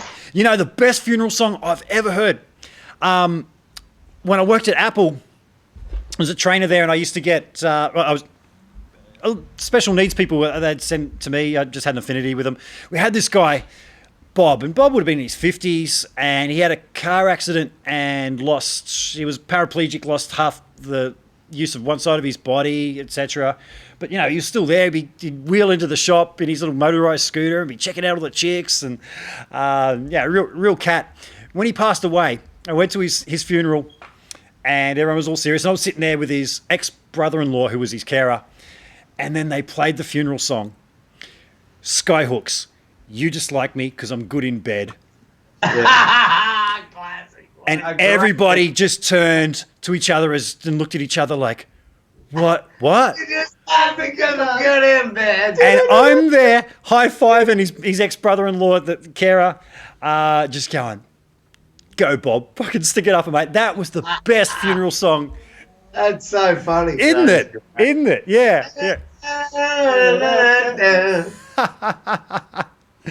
Yeah, I don't know what made me think of that, but yeah. Maybe I should just change it. My one to tell someone who cares. Yeah. More wine later, please. That'll be my mum's for sure. So Skenie, I mean, before I didn't say the song title. I just said, when you guys had the hit. I just said the hit. Would it piss you off if that was the only song you were known of, you know, when you died, you went, oh, everyone's going to know me for that song, or are you thankful? It's just like, because I saw Ray Parker Jr. Saying, you know, like, if the worst thing in my life is that people come up to me and say, "Hey, Ghostbusters," well, man, I made millions off that. If that's the worst thing that's going to happen to me, hey, I've done all right. I had the same question from a friend, a new friend, just the other day. Yeah. Like, and man, I love our songs. I'm proud of them. Man. Yeah, yeah. Well, we wrote those songs. That song was a fucking hit, and it's a great song. It still is a great song. Fuck yeah. And Fuck yeah. everyone loves that song. I love that song. Yep. And like every time we play it, it's awesome. I think that song would get new fans if it was re-released today. Like, it would still hold to the test of time, really. Totally. It's one of those songs, you know. Yeah. It's fucking. Well, it's one of those great Aussie pub drinking songs. It's on all those compilations albums, isn't it? Aussie pub songs. And I've mentioned you guys to people before. If okay, oh, you know the Poor, and they go, oh no, and I just sing a bit of that song, and they go, oh yeah, of course, I know that song. Yeah. That's it. Yeah, that's it. You always go, you know, when people ask you, you go through that. Oh yeah, the band. Oh, what band? You know. Oh yeah. Well, did you write any songs? Yeah. What songs? More Wine, Way to Please. And they go, oh, how's it go? And then I got to sing it to them. Yeah. Wine. Oh, I know that song. Yep. Of course you do. Hey, Dan, what's your favourite song to play with the Poor? Oh, that is a hard question, because when I was younger, like, I used to really love like Dirty Money and some of the other songs. You were saying Dirty Money the other day that you love. That was like one of my favourite songs. But to play live, I mean, I love the energy of More Wine, Way to Please. Like, it's just a classic. So like, I always just get such a great vibe playing that song. Yeah. Plus, I bet that the crowd picks up when you're playing it too, and you'd feed off that. Oh, yeah. Poison's been great to play as well. Yep. So I sneak in a little bit of Teeth playing at the end now, and and do my own thing in that song. But some of the ones that we played on the last tour, like Downtown and Hair of the Dog. Man, I love that whole album. Ain't on the Chain. Like, I literally can play any of those songs off that album and just love every moment of it. So Cool. Is it? Are there any songs that you guys that people keep asking you to play that you actually don't like? You go, oh no, we don't actually like that one. Or you're proud of all your babies? I keep getting asked to play one of the songs by. Keep getting asked to play Jesus. Jesus, yeah, I was going to say, keep getting asked to play Jesus. I just keep. Bobby, mate, Longy, he just loves. I just keep teasing him and just saying I won't have it. It's just, we just don't have fucking room in the set. Yeah. Like, it's a great song, but we just haven't learned it yet. No. We just haven't learned it with Dan yet. I just learnt everything else around it. We'll get to it. We've still got so many songs up our sleeve. How many albums did you guys have? How many albums you got? Three albums, 2 EPs. Yep. So I can play the whole Who Cares album now, like, you know, and then probably about 5 or 6 songs off the other 2 albums. So I've got like probably 20 or 30 songs there to learn. Yeah, I've still got a few there to learn, but you know, we're writing songs now, so they can wait. Yeah. Fuck that. We're new shit's coming in. Yeah. Rob Giddings is saying Rock and Roll Survivor demo version. Oh, the demo version. Yeah. Jesus. Yeah. That was one that we recorded in Darwin. Fuck, that's a long time ago now. That was like 1989, I think we recorded that. Yeah. Oh, I know. Yeah, probably around about then. Yeah, that's Rob Giddings. He also says, love Lump, love the Poor, be proud Skinny, your music fucking rocks. Cheers, mate. Yes. Yeah, checks in the mail. So you guys said you're writing new stuff. Is it in the vein of just the classic Paw sound? There's no new directions. It's not like, oh, we're bringing spiritual sitar music to the fold. You know, wait till you hear us. You know, we're nothing new. No synthesizers. You guys haven't discovered synthesizers and drum machines. No, it's still balls to the wall. Heads Raw as balls fuck, to the raw. wall. Yeah. I'll just give you the name of the new song that we just wrote yesterday, Yeah. which we've probably been working on for a little while, but we got it down yesterday. It's called "Payback's a Bitch." Yep. Ain't it? That's pretty much the Paw song. Yeah. Yep. It sounds like a Paw song. Yeah. Kick ass. Yeah. Probably Where haven't you yeah. guys played that you want to play? Has there been, you're like, fuck, we've never played in blah, blah, blah, or we never played, blah, anything spring to mind? Europe? You guys haven't done Europe. Aren't you guys off to Europe soon? No, not yet. Next year? Hopefully. Hopefully. Yeah. Why, what do you know? No, we're not, no plans as yet. No plans as yet? Okay. I must have heard wrong. That's okay. I talk to a lot of people. Must have got you guys confused with somebody else. No, maybe we. Well, here's the deal: we want to go to Europe, and there's opportunities, but we haven't worked them out yet. Aha. Well, when you guys do decide to go to Europe, you know I've lined you up some backline, so you don't have to take too much gear. You can take your pedal boards, but amps, cabs, Engel have got you sorted. I had a word to my friend Jürgen, who's the CEO of Engel, and he'll look after you guys for backline while you're over there, if you make it over there. Really? Yeah, right. Yeah, we were talking about that, weren't we? Yeah, we were. Yeah.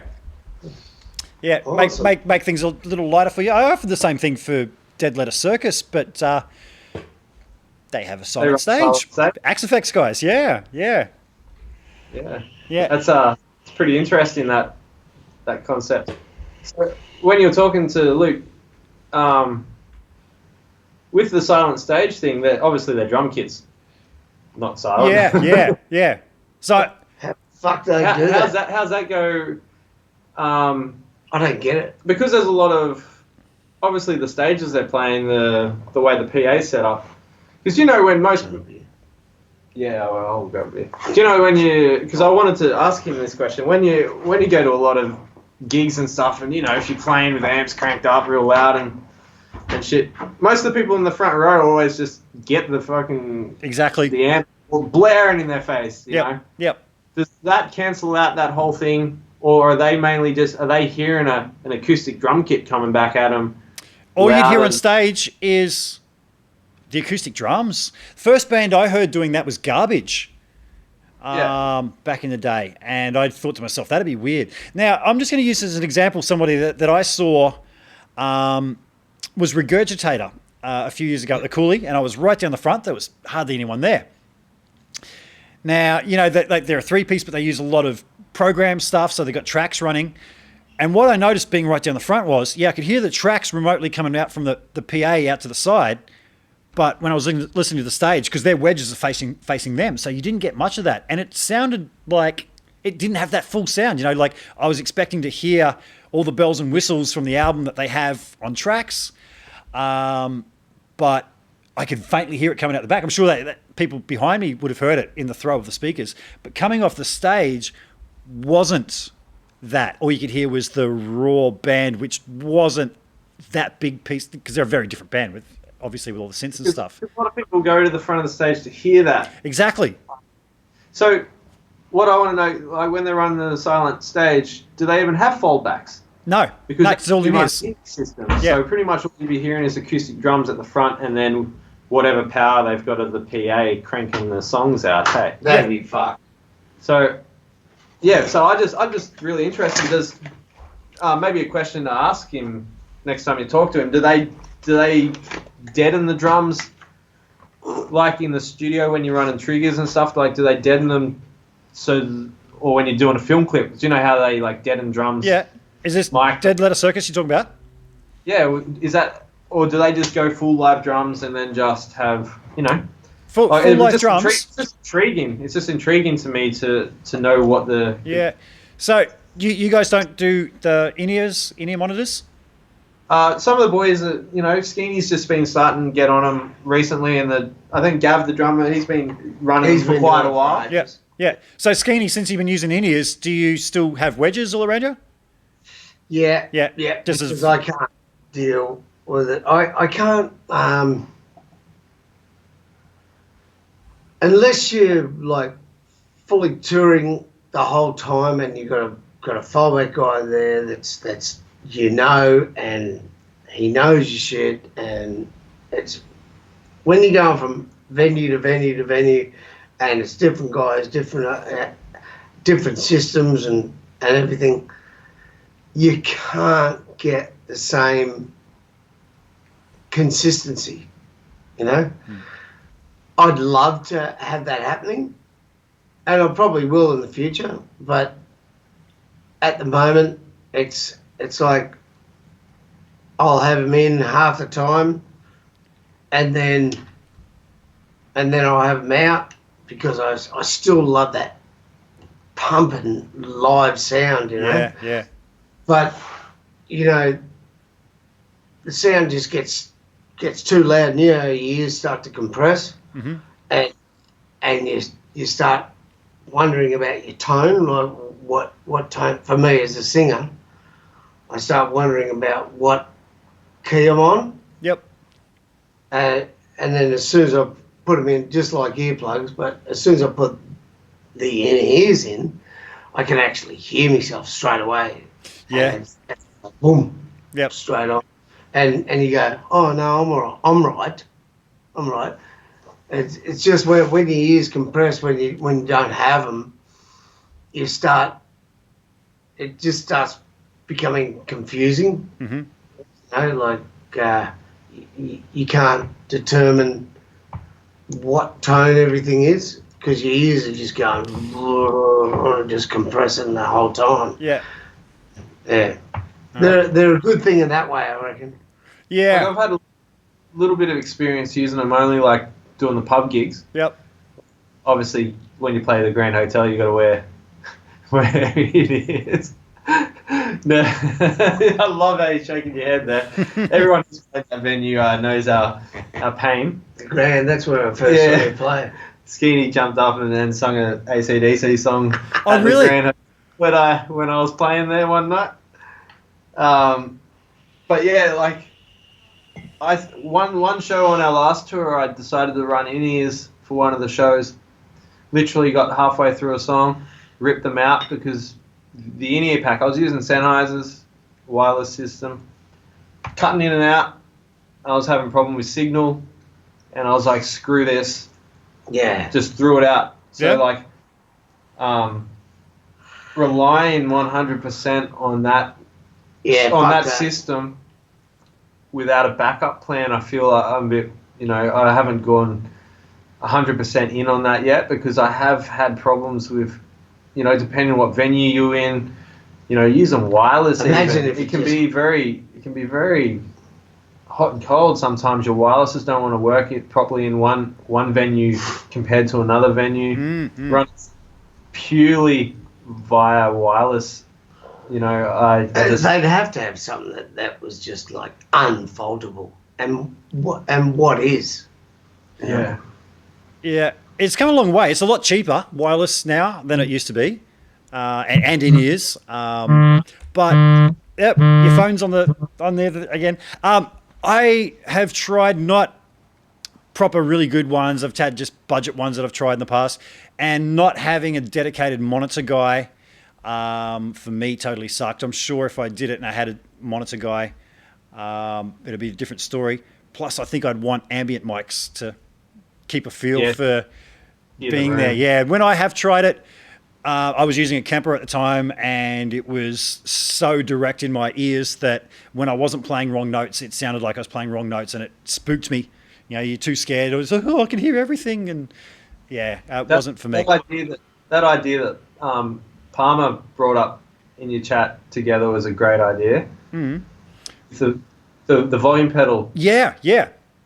With the ambient mic and the volume pedal, so he can bring in as much ambience as he wants from the room. Yep. Into his in-ear system. That's great. It is very Hey, we got a question here from David McDonald. More excitement or nerves about opening for Kiss? So you guys more excited or nervous? The Paw has played with some of the biggest bands, but how's the nerves playing with the biggest band? Oliver? Well, we toured with Kiss in '95, so there's no nerves at all. But I haven't played with Kiss, so on that front, yeah. Well, he might have some nerves. I don't. I'm excited because I've always wanted to play the entertainment center, so I'm excited. I'm nervous about sharing that same stage. Yeah. And I think I'm just more excited about the exploring the stage and rocking out. I think once I'm up there and see this guy going crazy, then I think the nerves will die out. Yeah. But I always feel more comfortable in front of a bigger audience. I'll be watching this guy go crazy. Like you said earlier, like I'm pretty shy kind of person, and not like the smaller the audience, I think the more nervous, the more uncomfortable I feel. Yes, I'm the same. Yep. I'm the same. Yep. I think that's fairly common. That if I sitting around with a guitar and people are like, "Oh, play me something," I was like, but put me out on the stage in front of the more people, the more freer, the better I play. I'm like, fuck it, let's go. I can do that. More confidence in yourself. You're feeding off them, yeah. Yeah. Well, playing before for you just before on guitar, it was way more nerve-wracking for me than getting up in front of 20,000 people or something. That's where I feel at home. Yeah, look, dude, I've hit you up so many times. I've given up on coming over, come over and jam, we show each other some stuff, and you've always gone, I can't play in front of you, man. And I'm the same. I'm like, well, I can't play in front of you. Let's both not play well in front of each other and just forget that shit, Yeah. You know what is awesome about that? That's being humble, man. That's being great people, Yeah. I think there was a real gunslinger attitude amongst guitar players back in the late 80s. And it was all very, fuck you, I'm better than you. Nah, man, a few years ago I put my hand up and just went, you know what? I really don't know what I'm doing. Yeah. Can you show me what you're doing? And learning from my friends who thought that I knew what I was doing when I didn't. And it was just amazing when you drop the guard just to see the different way people approach a fretboard, which is why I asked you before, Dan, how you approach it, because everyone's different. And I think we all learn from each other, and yeah. No, it's good. You can't be too on yourself when it comes to guitar playing, because every day there's someone out there doing something that's just mind-blowing. Like when you said you watch YouTube all the time and it just makes you want to not play guitar. I'm the same. I'll watch something, I'm like, I don't even look up guitarists on YouTube or anything anymore. I'm like, you know what? I'm not trying to be the greatest guitarist in the world anymore. I just want to be my own guitar player. Yeah. And do what I need to do in the bands that I'm in, or create an individuality, create my own character. Write some fucking songs. Yeah, well, that too. Amen. It's all about a good song, isn't it? You could have the most shredding guitar player over shit music, and there's been a few bands like that in the 80s, where they had all the guys that were super fast, and they all had the singers who could outdo each other. These big strong men who sang really high. It's like, oh, come on. And it's all about good songs. What's the point if you song shit, Yeah, exactly. I also found too that I stopped concentrating on being the most technical player or whatever, and realized that, I love playing on stage. And I feel that if you can't hone your craft on stage, that for me is more important. Being able to perform, because I've seen plenty of guitarists that are technically better than me, that are better guitarists than me, but they stand on stage and they're boring to watch. And I don't want to be that guy. I want to be that guy that people are watching and going, how's he doing that? Or wow, he's great. Not because of what I'm playing, but because of the feeling that I give the audience. So I've always said, you go to see a band, you don't go to hear one. And that's it. I'm going to see a band tonight. Yep. Yes, you are. Yeah. Absolutely. Yeah, you're right there. And going to see you guys is definitely one of those experiences. Like I said, Skenie, just from the moment I saw you guys back in as the Poor Boys in the early 90s, and I remember just thinking, fuck. And it was funny. I said to my girlfriend before we started this, and I've got to know you over the years since then. And it's for me, I forget that you're that same guy that I saw back then. And I was surprised you weren't as tall as I thought you were. Man, when you're on stage, you're fucking 7 foot tall, bro. Yeah, you're one of those guys. You go, fucking look at that guy. But yeah.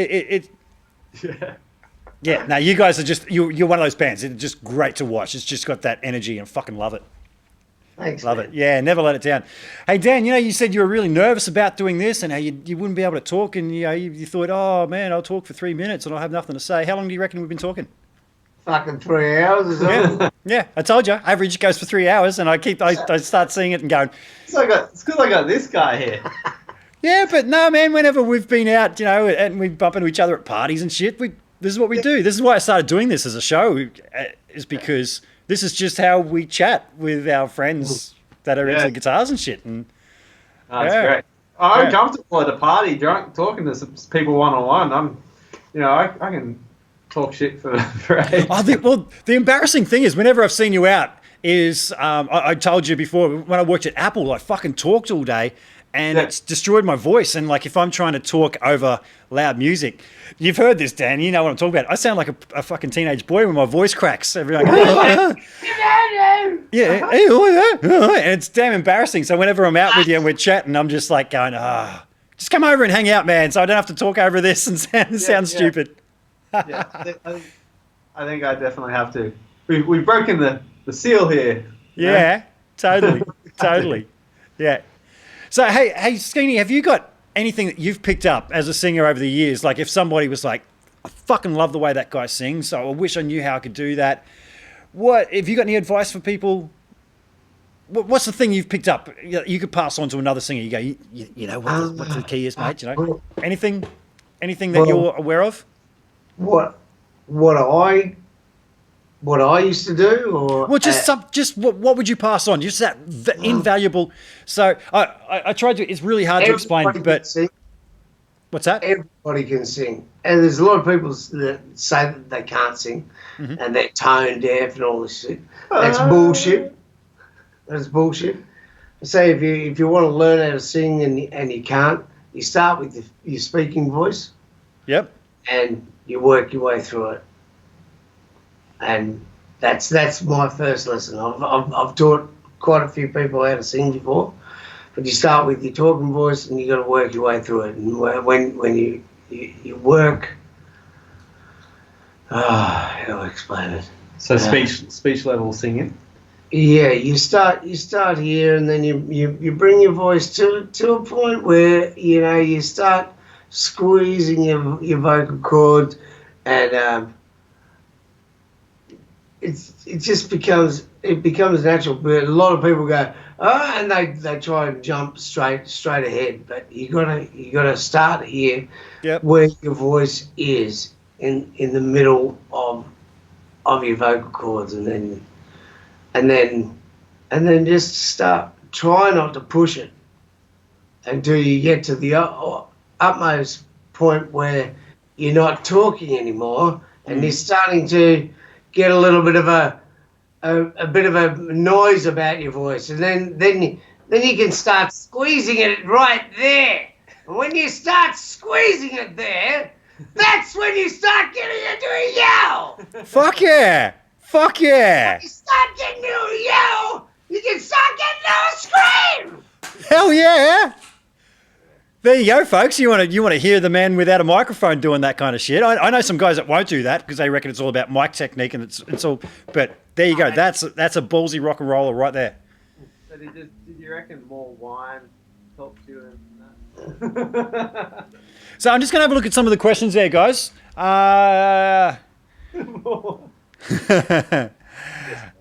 People just commenting on what we were talking about before. Egos have got much better. Guy is saying 928. I have no idea what he's talking about there. David McDonald says, as you know, Dan, I've always drawn so much inspiration from you, but a question for you all. Where is everyone's inspiration come from? Surely there's going to be a huge range that everyone else has. So I think we talked a little bit about inspirations earlier. Yeah, Dave, you might want to watch a rerun there, mate. The guys did talk just about different inspirations over the way. What else we got here? What's a story about Stone's green ginger beer? I've seen pictures of Bond drinking it, seen Green Angry ginger drink wine, it, not seen green you ginger sculling a beer. bottle at Skenie. What's the secret? Yeah, that's an old secret. It's I think it's More stones. I think it's more like it's Stone's green ginger wine. It's not ginger beer. Okay. Stone's green ginger wine, and aptly named wine. More wine, way to please. Yep. But the green ginger wine is like really good for your vocal cords. Oh, really? Yeah, it helps it, but you shouldn't drink too much of it because it dries you out in the end, and you start getting husky. I thought you were going to say don't drink too much of it because you'll turn out like you. Yeah, no, you don't too much of it because I'm coming to get the rest of it. You have shares in that wine, Skeens? You should. no, but Angry has, and I'm the one that put him onto it. Oh, mate. really? Yeah, Yeah. I can speak on about that. Yeah. I think that's He's sponsored by Stone's Green Ginger Wine now, and I'm fucking spilling. really. Really? You got a sponsorship with them?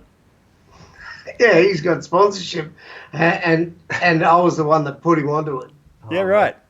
What a when we were classic. doing the CC Top tour. So that's Yeah, pretty right. much the rituals, right? Having There's one of another those. band, CC Top. Yeah.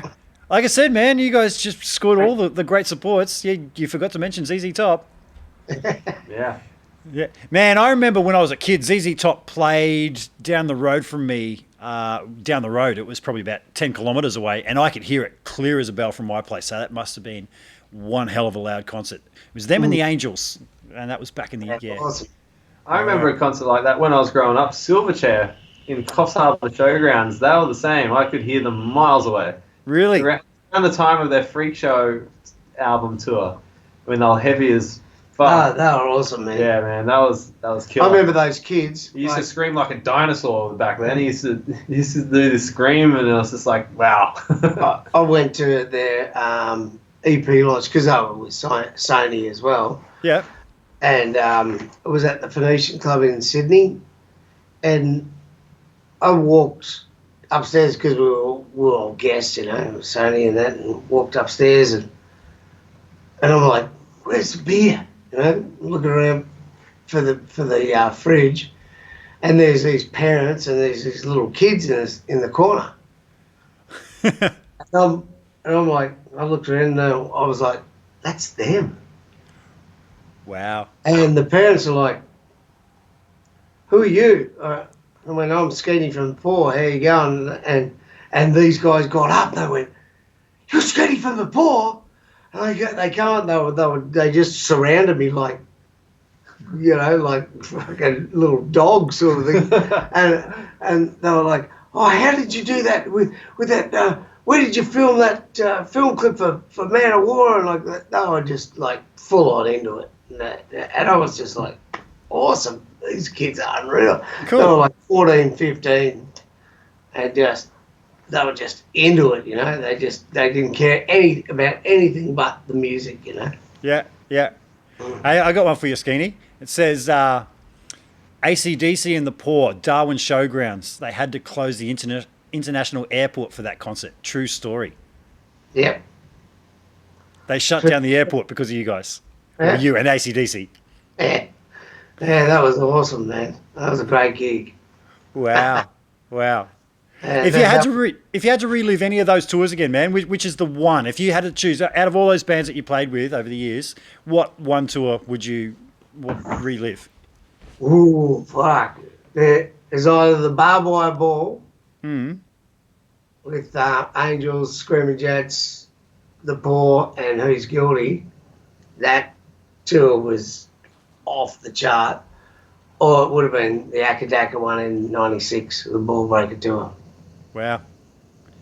The Ball Breaker tour was only 3 months, and yeah, the other one was pretty fucking out of control. Yeah. Cool. How do you hold up, like, vocally? Do you ever sort of wake up and go, holy fuck, we're going to play tonight, and it's not quite there, or you're a bit of a just, mate, show goes on. We're fucking... Because I've heard Barnsey apparently has never lost his voice.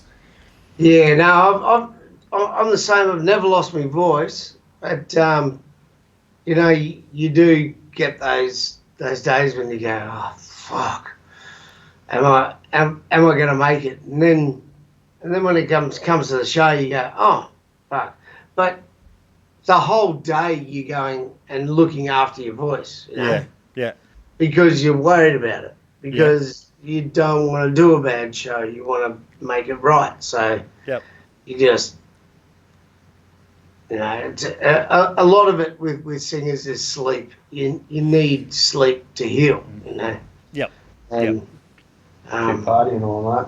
Yeah, if you're partying all night, it's like fucking bad remedy. Yeah. But then again, sometimes I've fucking partied all night and gone right through the next day, and then got up and done the gig and been fine. Yeah. So it's hit and miss. It's so hard to gauge. Yeah. You mentioned Sony earlier. I played guitar for a chap who was signed with Sony as a solo artist, and when we were on the road, every morning I knew when he woke up, because you'd hear coming from his bedroom, it must have been something he'd do to check his vocal, how he woke up. Every morning, no, you would hear, woo. He'd just do that. Woo. You're like, oh, Tony's awake. He's just checking his voice. Woo. Yeah.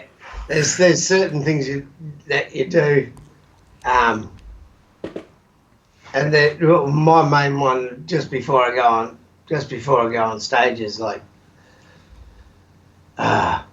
Ah! Yeah. I was waiting for it. I'm ready. I knew. Yep. I was waiting for it.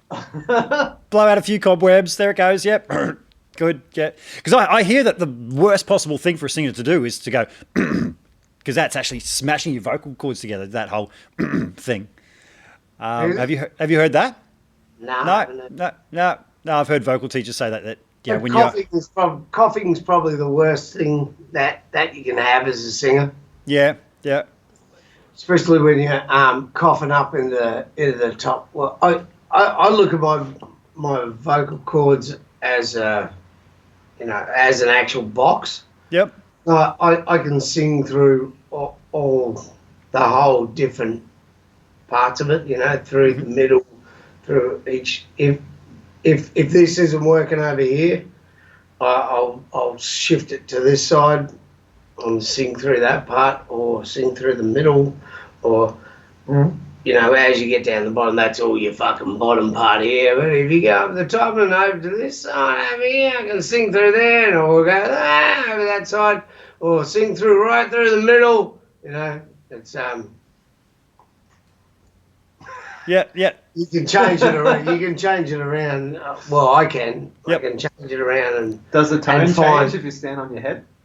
I don't know. I haven't tried that.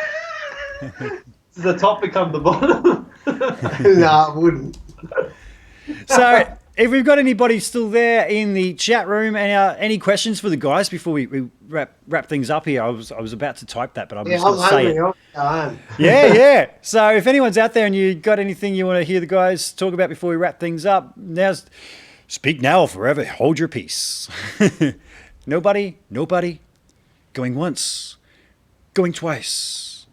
Sold. To the man. Guys, thank you so much for your time. It's been awesome having a chat to you. Thank you, Rick. You're a Yeah, legend. yeah. I've been trying for a while to line up the whole I Skype know. and everything. It's like, guys, we got it in the end. Like a month to download Skype onto my computer. I literally rebuilt one of my laptops in AIM to get the Skype going, Yeah. and ended up putting it on my wife's computer.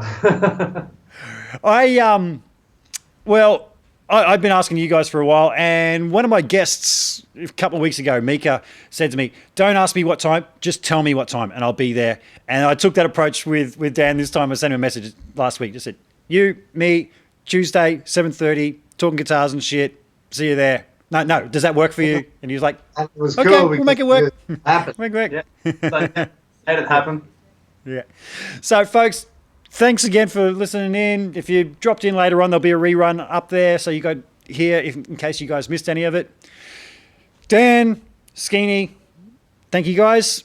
And I will bid all a good night and see you next time. I just find my little outro. See ya.